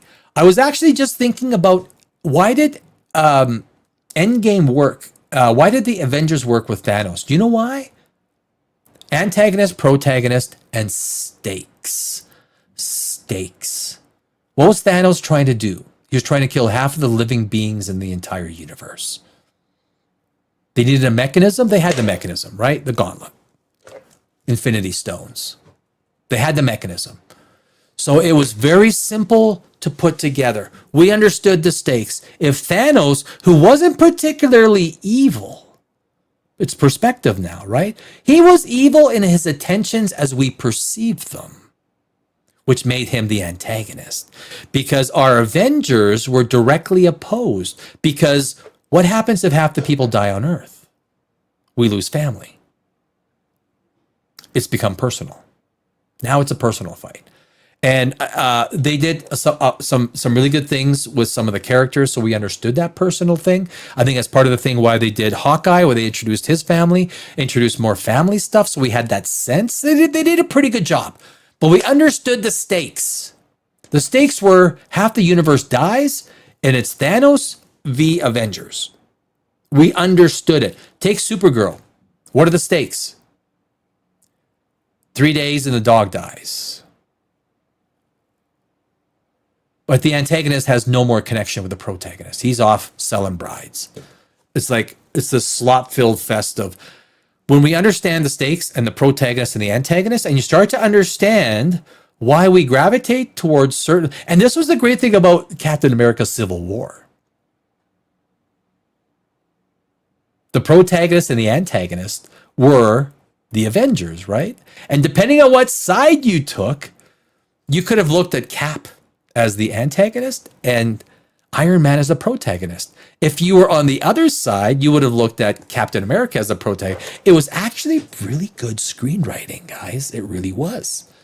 This is the stuff from a writing perspective that you try to get into to create these clear delineations between protagonist and antagonist. Let people decide. Don't make it, you can make it black and white. But there was a little bit of logic to what Thanos was talking about. A little bit, like there was. And that's open to debate, right? It would appear that Disney realized that it desperately need to return to the audience who used to show up for Star Wars, yada, yada, yada. Sees a potential acquisition of... we read through that. It's not difficult to see why Disney... why is that video game thing there? Like, what the hell is that? I don't even play online video games. It's not difficult to see why Disney would want Lionsgate to bring back its lost audiences. For the studio has, as Comic Book News puts it, event films, male-driven genre franchises, horror, faith. They've got some really good movies, standoff movies like Lionsgate. They have a catalog that probably generates plenty of a chance to appeal. The quarter, it no longer. And with the great success of the recent Michael, which is Lionsgate, which pulled it worldwide, as of this writing, the Hunger Games trilogy, which has grossed a combined $2.95 billion worldwide, Disney sees potential dollar signs. Look, it's nice to have those properties as part of your stable. It is. Those are valuable properties. I don't know, like the idea that you're taking old properties and thinking old properties are going to help you with future audiences. You've got kick-ass brands. You could do you really need someone to come in and tell you how to really? You can't figure this out? It's kind of scary when you think about it, right? The demographic for Michael in the Hunger Games films tells a story as well, with Michael bringing in men and women from all walks of life, including across races. Michael is also about an icon for the ages who was beloved by his legion of fans, and the film became the highest grossing biopic of all time, recently surpassing Oppenheimer. As Comic Book News observes, this means that Lionsgate just proved it can produce a broad global theatrical event around a pop culture icon while staying away from the kind of controversy that has poisoned so many modern franchise campaigns. There is, and there it is. That's the Hunger Games, right? Someone like a little bit of schmoochy poo. Jennifer, I will allow, for the record, I will allow Jennifer Lawrence to kiss me. I will allow it.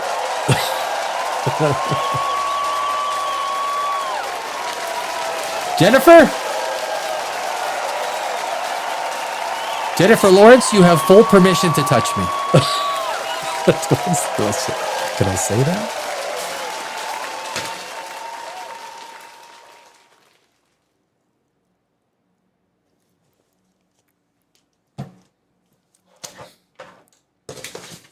So that is, but we touched on that. Artheon. I wonder what the social media and YouTube feeds of Hollywood execs looks like. I wonder what they watch, right? I mean, I don't know. Nobody knows. My guess is that they don't see channels like yours, Nerdrotic, Critical Drinker, etc. Oh, they do. Artheon, they do. Oh, make no mistake. They do. I know that for a fact. Now, it's perception, how they take it within the structure of their organization. There is a very strong Hollywood undercurrent that says, put a chick in it and make her gay. Now, we laugh at it, right? Because that is South Park. Put a chick in her and make it gay. We laugh at it. But they will know the big guys, Nerdrotic. They probably don't know me. I mean, I'm not big enough yet. But I think there's enough people, they understand the power. And it's not even so much the Nerdrotic has influence or that Critical Drinker. I'm not sure who else is sort of in that that level. The combined, I think, there's a few guys that are really witty. They got a good mind. Disparu, that guy's got a good mind, right? He's witty. He's a smart guy. He's a smart man. You can tell that by his ability to construct ideas and form them within his videos. Disparu's a smart man, and I like what he puts together. I do, because it's very different from the standard stuff. And they like to blame the fact that their movies are unsuccessful because they think that there is it's an easy excuse, right? Well, look, they just came out and just shot us down. Did you maybe think that maybe your movie was garbage? Did you really think for a second that it was garbage? They do know. So they do know of the forces that, quote unquote, are working against their And it is an agenda. There is an agenda, just like Christopher Nolan. And guys, I can jump back on Christopher Nolan. I have said Christopher Nolan is not the right director for the Odyssey. When I went to university, I took a lot of Greek antiquity. The Odyssey is not a movie. That is a 10-episode Netflix special, or 2-season, 8 episodes.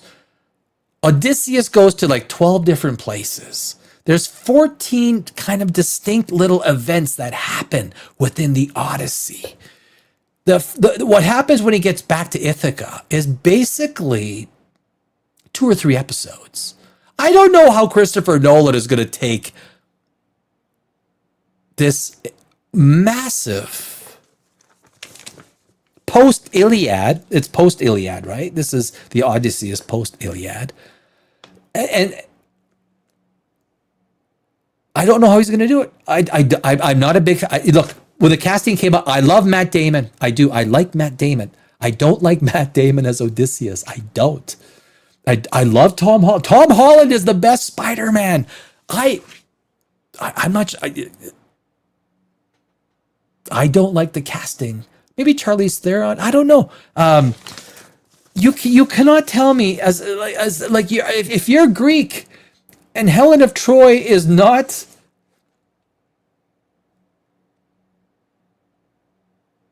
You know what I'm saying? I don't think you would take a African princess and turn her into a Caucasian, especially one that's termed the most beautiful woman in the world, from Congo. Oh, she's white. Oh, wow. She's white? Really? Wow, that's pretty cool. That's interesting. That's pretty interesting. If the black community got upset over that, I would totally understand. And I'd probably be in their section going, yeah, like what the hell? It's a Congo queen, right? What do they call it? Colorization? I don't know. Like it's a, you know what I'm saying? It can be a tough thing to, got to go. Want to say I admire you. Do I can't write my way out of a wet paper bag. Anyway, happy 4th of July. Cheers, guy. Thank you for being on screen. You might have left already. That was 13 minutes ago, looks like. Thank you for popping on and giving us some stuff to talk about. Thank you very much. Thank you. I appreciate the good words. I have fun doing this. I could have fun, I think it's like anything. I'm a sci-fi science guy, and Dimension Zero with my other channel, Pop Rageous. Pop Rageous is definitely a lot more, pop culture. Dimension Zero is where we do science, sci-fi. We'll also do, horror, all that kind of stuff. Although a lot of the videos will get into the science part of it. And although there's just been so much pop culture news, it's really tough to, maybe I got to add another show already. We'll do it after the summer, because the summer's kind of a slow time of year, right? So, but I'll tell you, look, I got this whole thing written down. Batman v Superman. Watch it this weekend. If for anything, when Clark Kent and Ben Affleck get together at Lex Luthor's shindig, right? The exchange is just the final line, right? Maybe it's the Gotham City in me. We just have a bad history with freaks dressed like clowns. And it makes you think, was he referring to Superman?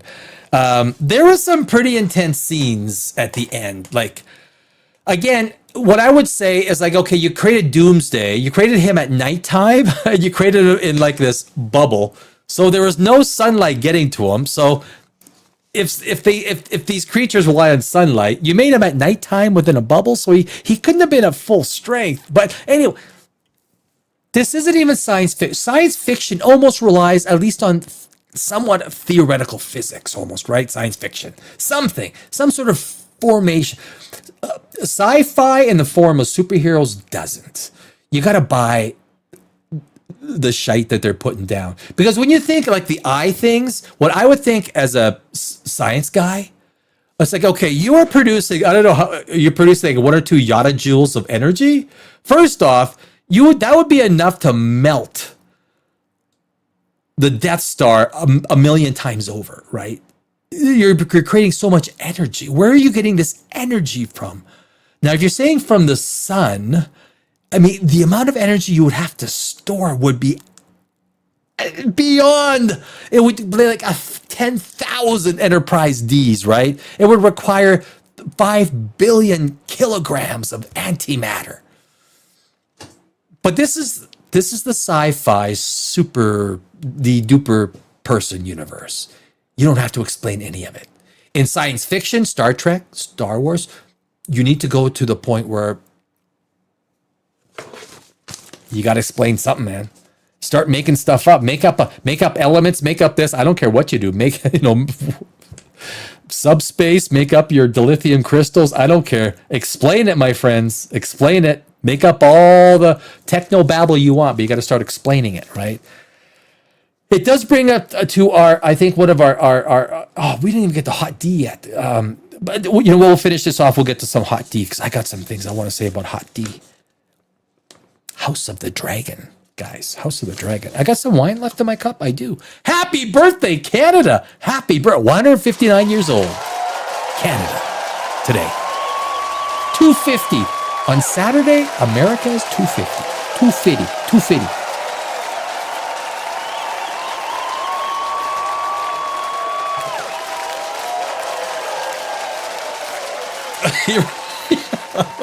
I don't know what that was. You ever watch Anatoly videos? I just want to clean. I work with the mop. I work with the mop. You hold my mop, please. Good classic, right? Oh, fuck, Anatoly. The guy is so strong. I mean, I go to the gym like 3:30 every morning. Not every morning. 4 or 5 days a week.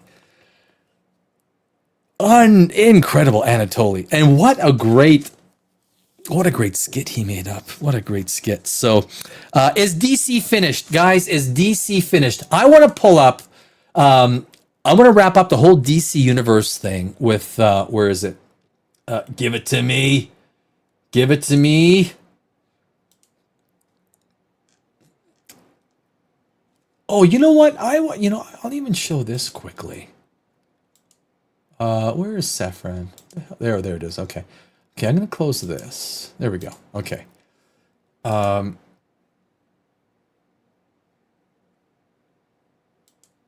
not going to show that.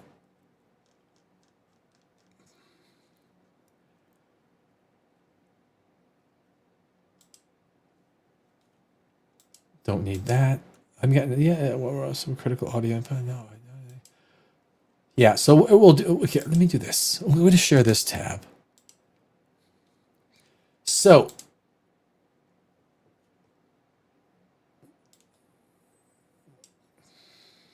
here we see Supergirl. 6.1 out of 10, 33,000.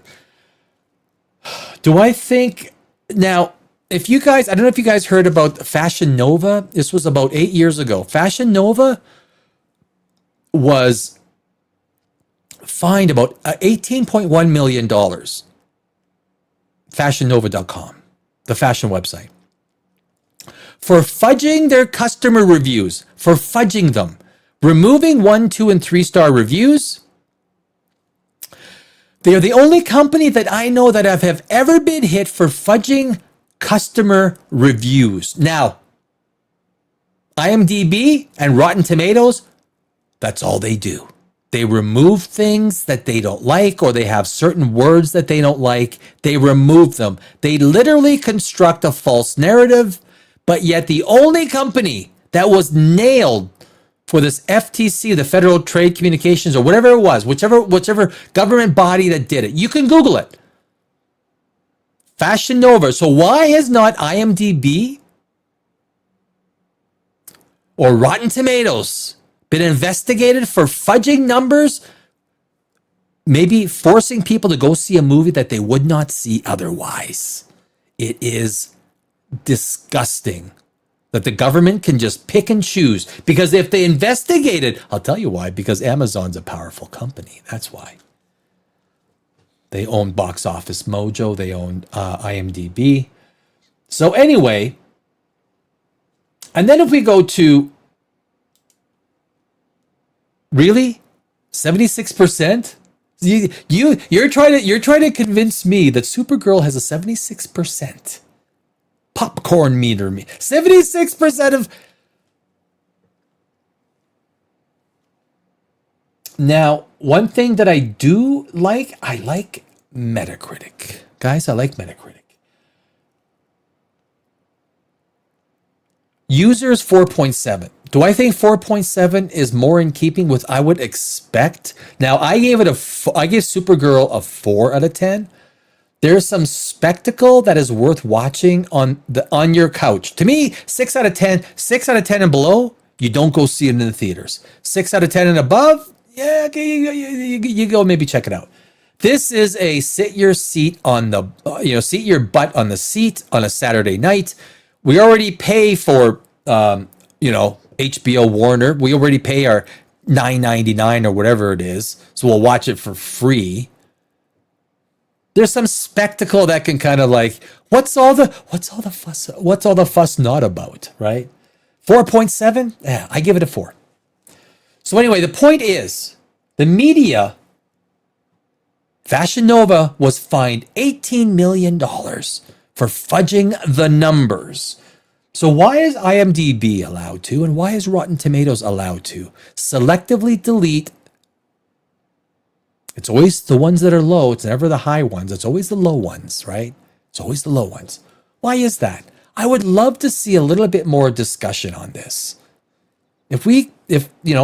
When we grow as a channel, I'll bring a little bit more attention to that direction. I'd like to know. I'd like to know, why is there only one company, a smaller fashion company? We'll find out. Eventually, we'll find out one way or the other.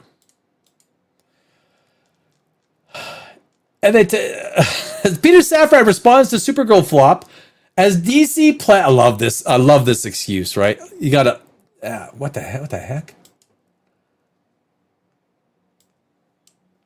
Peter Safran responds to Supergirl flop as DC plan faces questions.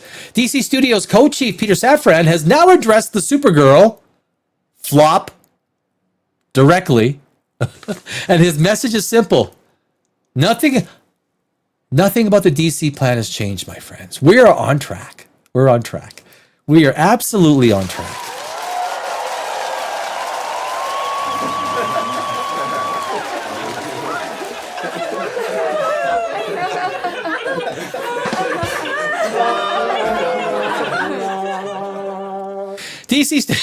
Hitting buttons. I did not have the effect that I was intending to. DC Studios co-chief Peter Safran has now addressed the Supergirl flop directly. Oh yeah, we did that one. Speaking by phone to the New York Times, Safran acknowledged that Supergirl fell short of the studio's box office expectations, but framed the movie as... Oh shoot, wait a second. Yeah, sorry.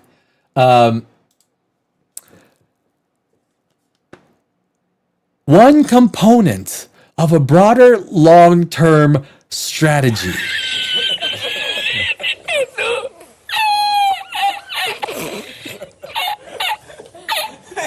My friends, this is just one component of a broader long-term strategy at DC.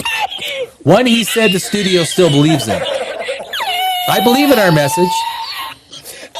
I believe Supergirl is a complete success.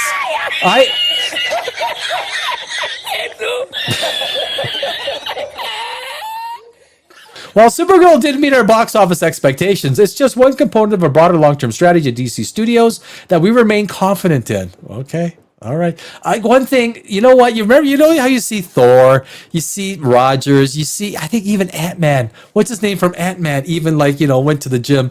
Like Millie, I don't mind Millie. I got nothing.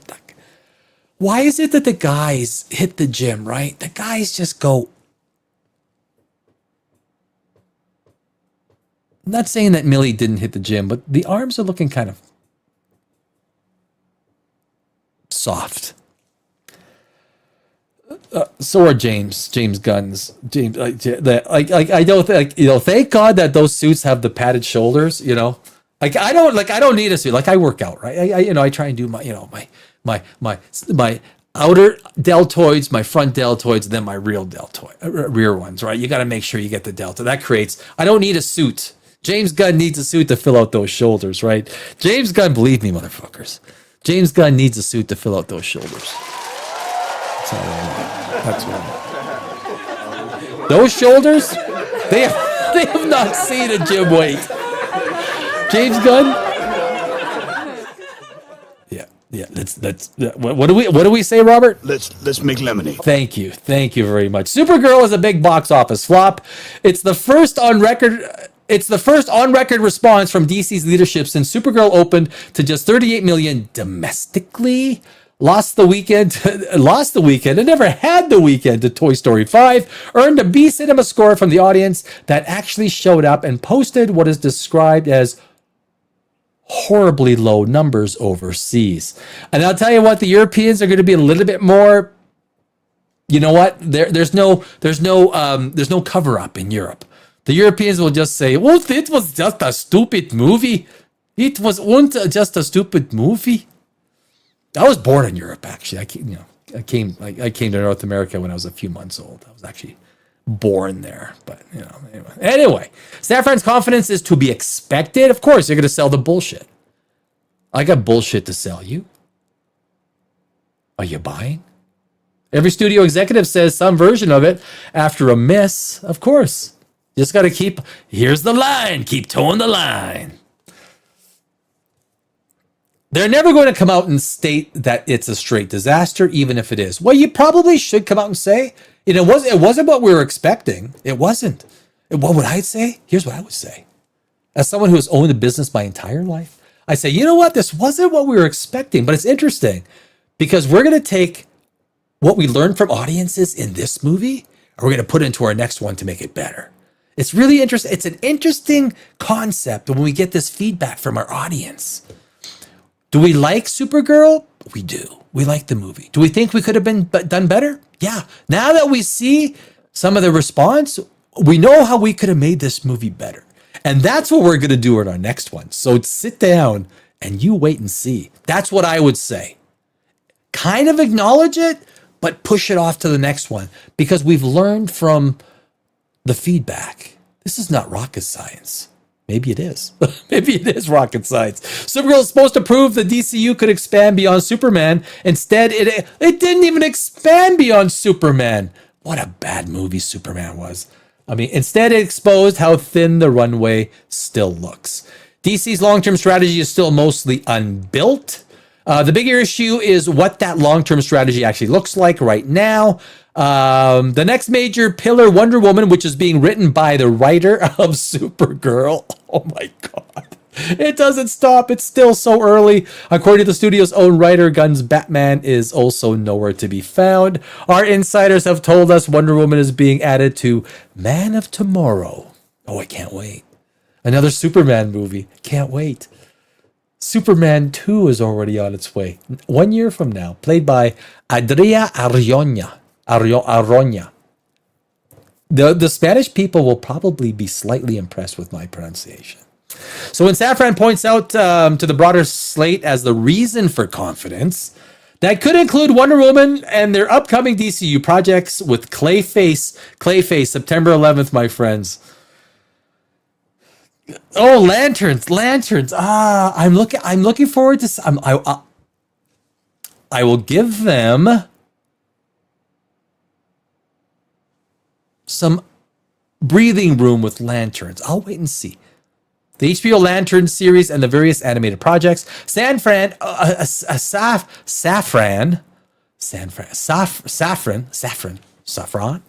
also recently addressed the Gorilla Grodd series, DCU Justice League, and Batman. However, beyond Superman, it has to be questioned how much of the audience will show up who just stayed home for Supergirl. One thing I will say about the DCU, and you're probably feeling the same thing. It's sloppy. It's all over the place. It's like minestrone. What's in this minestrone? Well, basically whatever I found in the fridge. Okay, what? Yeah, I found some broccoli. I found some lettuce. I found a little bit of peas. I found this. And I threw it all in there. Threw it with the tomato sauce and the paste and the broth. And it's a slop fest. There's no the one thing that you will get from Zack Snyder. And again, I urge you to watch The Watchmen,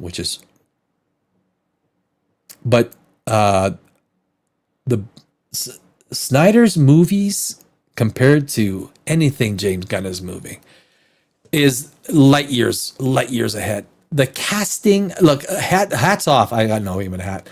To Millie looks. Millie looks okay there, right? She's not ugly. She's an attractive young lady. I think she was put in a no-win situation. I think she was. She was put with a no-win situation. I'll tell you why. Craig Gillespie had no right to do this movie. The writer, whatever her name is, the writer had no right writing this movie. And James Gunn does not possess the minerals to complete and orchestrate an entire universe like the DCU. Amelia Alcock came into a no-win situation with this. There's no way this was going to win. When it was first announced, I laughed. When I saw the 2 trailers, I laughed. When I saw the movie, I laughed. And I feel bad for Millie. Although it's probably going to give her a springboard. So she needs a little bit of help on the red carpet. Maybe she could talk to Matt Smith.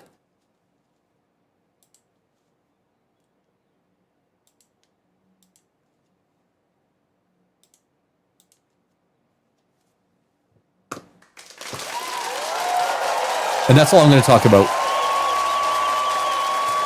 Supergirl, DCU, sorry. I do want to touch on, the question is, final question, is the DCU finished? It is. The DCU, I'm telling you right now, there's no way out. There's no way out. There's a time bomb ticking, and that time bomb is called the Paramount acquisition. If it goes through, if the EU approves it, if California approves it, DC is finished. This is going to be the worst universe ever created by anybody. I honestly, James Gunn does not know what he's doing. I'm not saying this to be mean. If you pick that script, if you pick these scripts, if this was your, like, oh my God, if you watch Superman and the stupid music and the stupid jokes, the stupid script, this, like, on and on and on. Like, literally, do you remember that when they let the gremlin out of the back of the van? Do you remember the gremlin? Don't worry, it'll grow by tomorrow.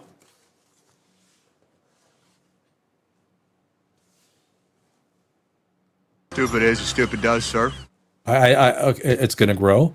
How much is going to grow? What, 12 feet? 15 feet? Right. No, it'll grow up to be 300 feet tall. 300 feet tall. And then Superman will save Metropolis. And then the next minute, Lex Luthor will come on, and within a minute and a half, he'll broadcast a whole bunch of bullshit. And everyone's going to... Now, understand, the one thing about Superman, this is the last thing I'll say before we get to hot tea. One thing about Superman, he had to turn himself in? For what? For what? What did he do? It's illegal to keep a harem? Even if he's accused of it, there's no evidence. There's no evidence. Kept harem? Where's the harem? I think they were thinking Epstein, not Super D Duper Man. They're thinking Epstein. Last I checked, keeping a harem of women that want to procreate with you is not illegal. And the threats, and then there's the threat of taking over the world. His parents said this about him. That's enough to get you to put into jail? What was Superman surrendering to? Guys, this script was so effing stupid. Watch Superman 2025. Watch Batman v Superman. And to get a full take of the utter stupidity, the utter asinine, ridiculous, amateur, I don't know what the frick I'm doing with a script or a movie. I'm sorry, James. I'm not cutting James Gunn down. I am cutting James Gunn's skill as a writer, as a director, as a producer, as someone who can even determine what a good movie is. He got lucky with 2 movies. And I will argue Guardians of the Galaxy 2, holy jeez, there was some freaking...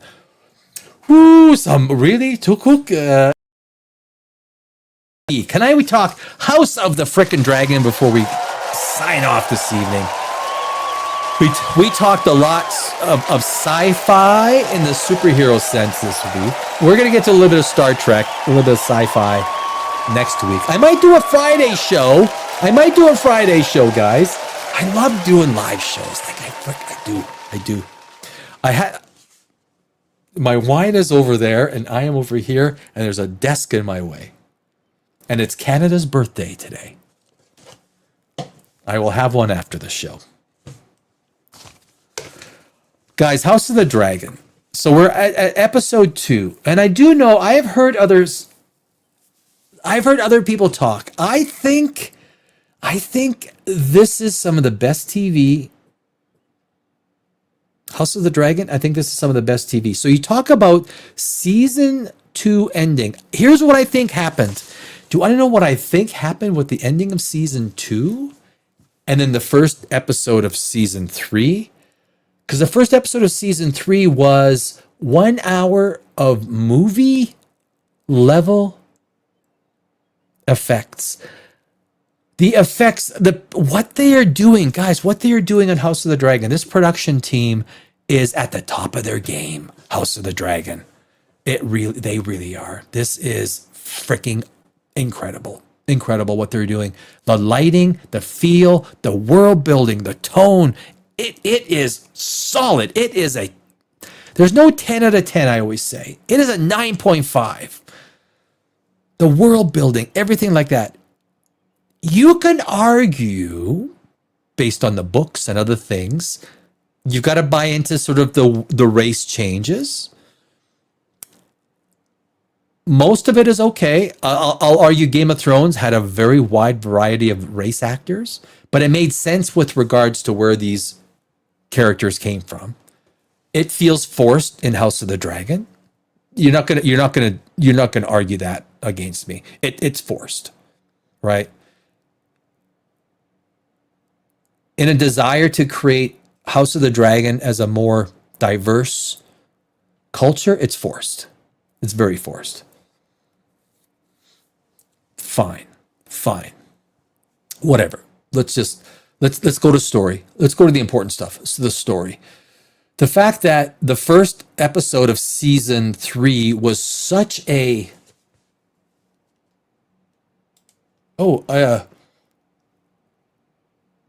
this is right on the money. I thought I saw something with race swapping. Artheon says it's hard to suspend disbelief when the changes, such as the race swapping, are so obvious that they can't be dismissed. And that's the point. Yes, it's forced, right? It's forced. And when you know it's forced, when you see it, there's nobody on this planet, even if you're black, you'll say, okay, I kind of feel they forced my race into this thing. They forced my people into the Valerian race. They kind of forced my people.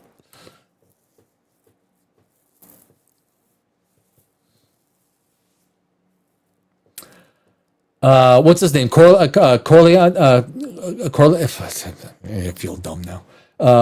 He is really good, right? As the head Valerian dude. There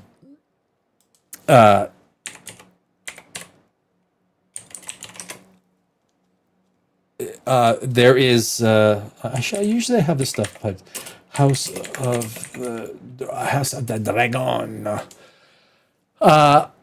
I've heard the where are we? Season 3. Thank you. Sorry, not episode 3. Season 3. Yeah, 9.4 on episode. Episode 2 has a 9.4, and do I think it's deserved? I do. Maybe not that high. Look, I haven't read the books. Even George R.R. Martin will tell you he doesn't read many books. When you're a writer, you tend not to read because you don't want other people's ideas as a writer, so you tend not to read other people's stuff.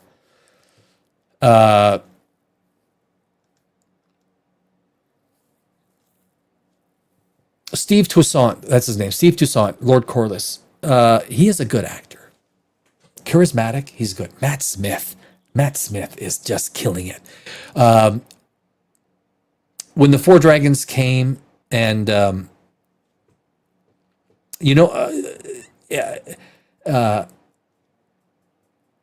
and Daemon Targaryen, I mean, obviously the man knows how to use a sword, and they made that evidently clear. They wanted to make that when he put 6 guys down. You could see Rhaenyra was like, holy shit, my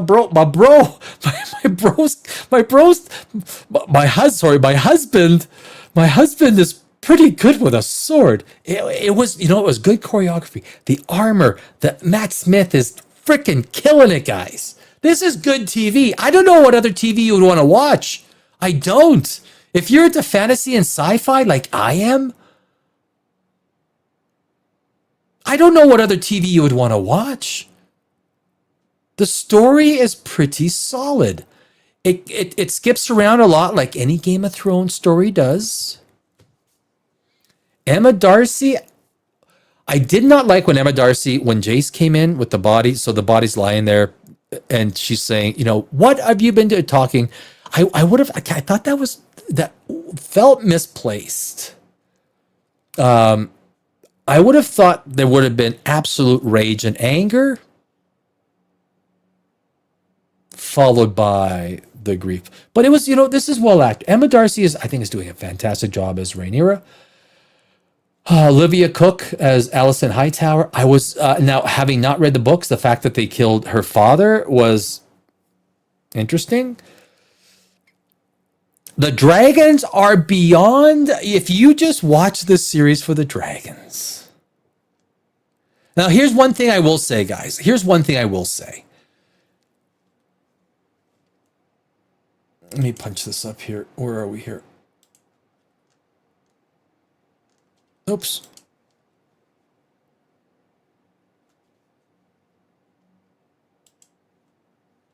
That's not what the heck? Hold on a sec. Bear with me. Oh, okay, I see. I see what's going on. Okay. Oh, why is this not working? What the hell? Oh, I see. Because I put it over here. Okay.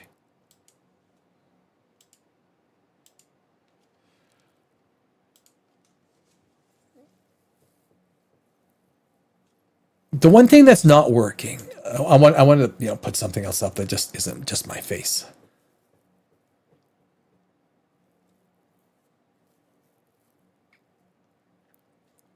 If you I can totally buy Daemon Targaryen is the kick-ass fighter that he is, right?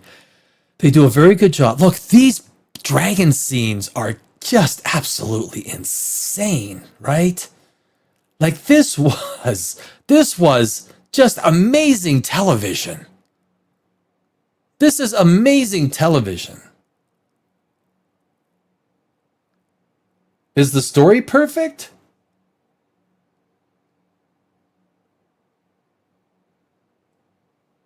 Oh, I think this was from the Millie Alcock, right? Females are gaunt with no muscle mass due to sarcopenia from GLP-1s. You just got to work out and eat some protein, right? You just got to work out and eat some protein. But the one thing I will say, guys, having been I was a kickboxer for many years, been in the ring many a time. This will never happen, okay? You will never have a master swordsman with one freaking eye. You would be killed so early on because you cannot see what's coming from your one side. You cannot have a master swords person missing one eye. It is utter. Okay, now we're not really nitpicking. And it's fantasy, so we can overlook it, right? But they stop boxing fights because if you have a cut over the eye and the blood is flowing in, that is preventing you from having a clear wide angle. They stop the fight because you will get your ass handed to you. They stop the fight, even if it's just a little blood falling over your eye. Because I'll tell you, man, it becomes a cakewalk for the fighter when you cannot see out of one side or the other. So this will never happen. You cannot have a master sword. Look, man, if you think I'm wrong, Go step into the boxing ring with one eye. Tell me how long you last. You'll last seconds with a trained fighter. A second. So look, so this is stupid. Okay, this is stupid. A one-eyed sword person would be dead so fast. Okay, but that's that. It's nitpicking, isn't it? It's nitpicking. Have I got that one? Have I got. These go to 11. Does that mean it's louder? Yeah. Well, it's one louder, Isn't it? Yeah, maybe. It's not really the same thing, but the one thing that I do like, there's a lot of things that I do like. There's intensity, right? I mean, Matt Damon has got a great role in this thing, especially this season.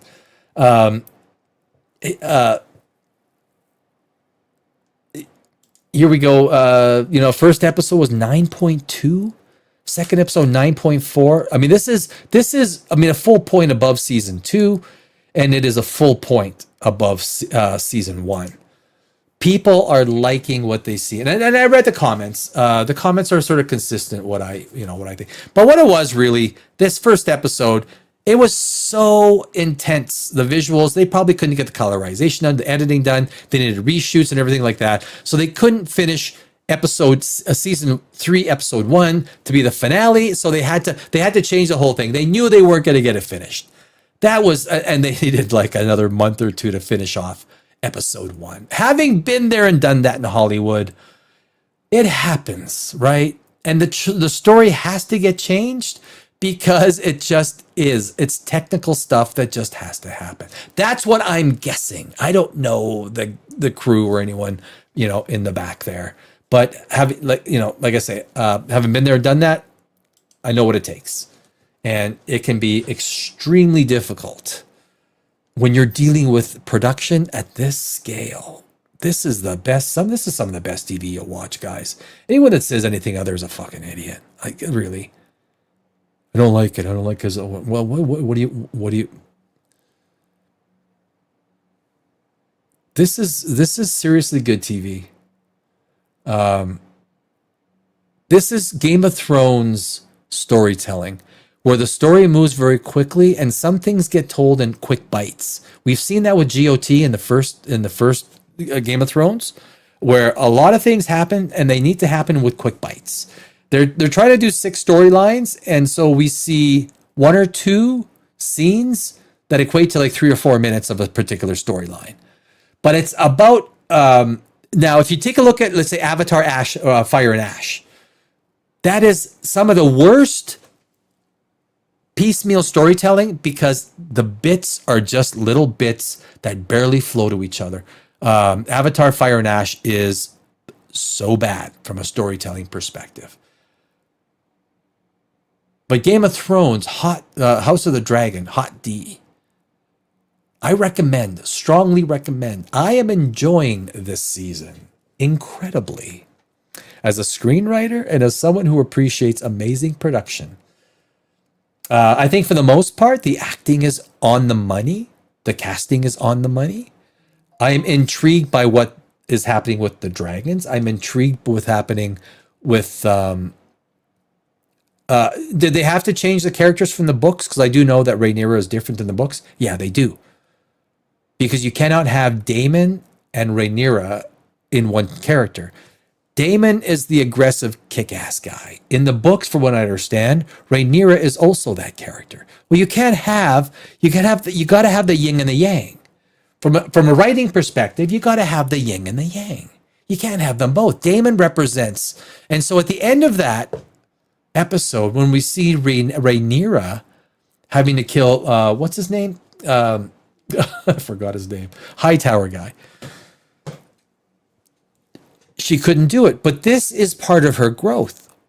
This is part of her growth. I unequivocally, in that, Emma Darcy did a great job of showing her character's growth in that.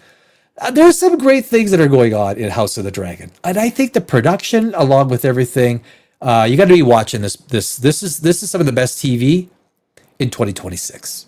House of the Dragon is some of the best TV, and it is obviously from what people are saying. These are thousands of people that are voting on this. 9.2 and 9.4. maybe half a point higher because I critique pretty hard.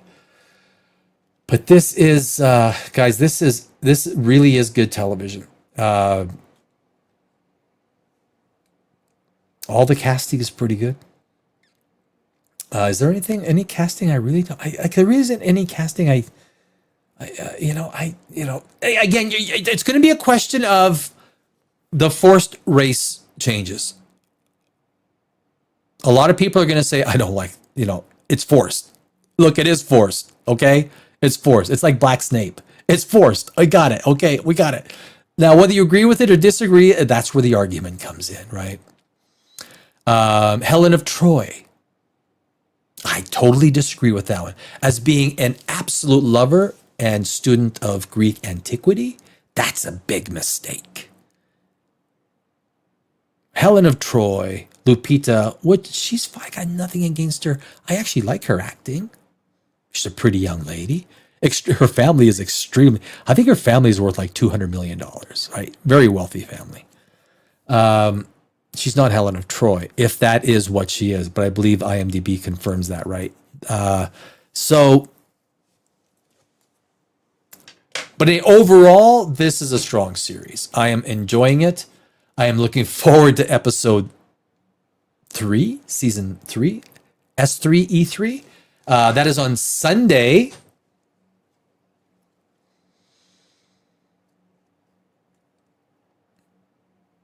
I think the Odyssey is going to be underwhelming. I gotta throw that in there. I honestly think so. That anyway, we'll wait. We'll wait and see what happens with. I was going to do a Poprageous live. It's Saturday night. I'm bringing that back, but it's July 4th this Saturday. So Poprageous will go live on the Saturday after that to try and get that. I have a lot going on. So, but and then so we will do season 3. Episode 3, it's on this Sunday. Ladies and gentlemen. Highly recommend House of the Dragon. When it comes to television, it doesn't get much better than this, guys. It does not.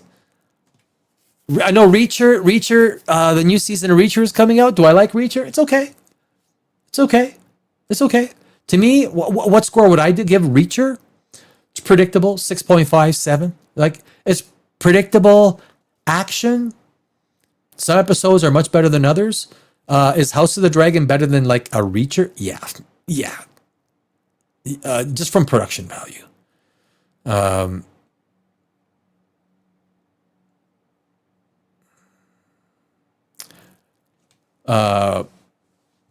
But I think if you have read the books, I think some of the changes, you're a little bit upset about some of the changes that have happened, which is fine, which is fair, right? That's fair. I haven't read the books, so I'm not in that camp. I know, it's that's hey, that's as a screenwriter, you can't take a novel and turn it into a screenplay. You've got to change it. Because of the way it happens, the way you need a certain season to end, the way you need storylines to flow, you're going to have to change it. I mean, I have done that. I have taken novels and I've had to screen. You can't. A novel. You know what happens in a novel when you add one page in a novel? Nothing. You know what happens when you add one page in a screenplay? Each screenplay or each page of a screenplay is 1 minute. If you have a 200-page screenplay, 200 pages. If each one is 1 minute, that's over 3 hours. So 120 pages, so that's a 2-hour movie. If you take 120 and if it's 240 million, each page, a $240 million budget, each page is a $2 million page. You add a page, add $2 million to the budget. You add 10 pages to the screenplay, you've just added $20 million. And what if you start cutting this stuff out? Okay, you've just wasted $20 million. That might be your profit margin in today's economy, in today's cinematic universe. That might be literally the money that you're going to make on the profit side. So a lot of people don't understand this that are yicking and yakking on YouTube. What's a page? Look, if you want to add 20 pages in a novel, well, fucking just sit there. The author just goes, oh, I'm going to add 100 pages on my novel. If you add 20 pages onto a screenplay for a movie, you might be adding 30, 40, 50 million dollars. One page, 1 minute. 120 pages is a 2-hour movie on a $240 million budget. Each page is $2 million, my friend. $2 million. That's a matter of fact. So that's why when you're adding pages in a movie, you try not to add pages. That's why a lot of studio executives are shitting bricks.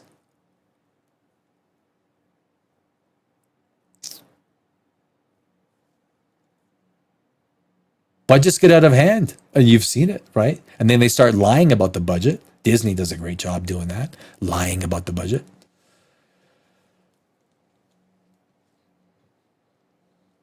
But HBO and Warner, they tend, with their TV shows, they tend to be pretty good. When they tell the production staff, you got 20 million per episode. What is, let me tell, what is House of the Dragon? I would guess the House of the Dragon, season 3, that they probably capped it at 20 million per episode. I'm guessing. I have not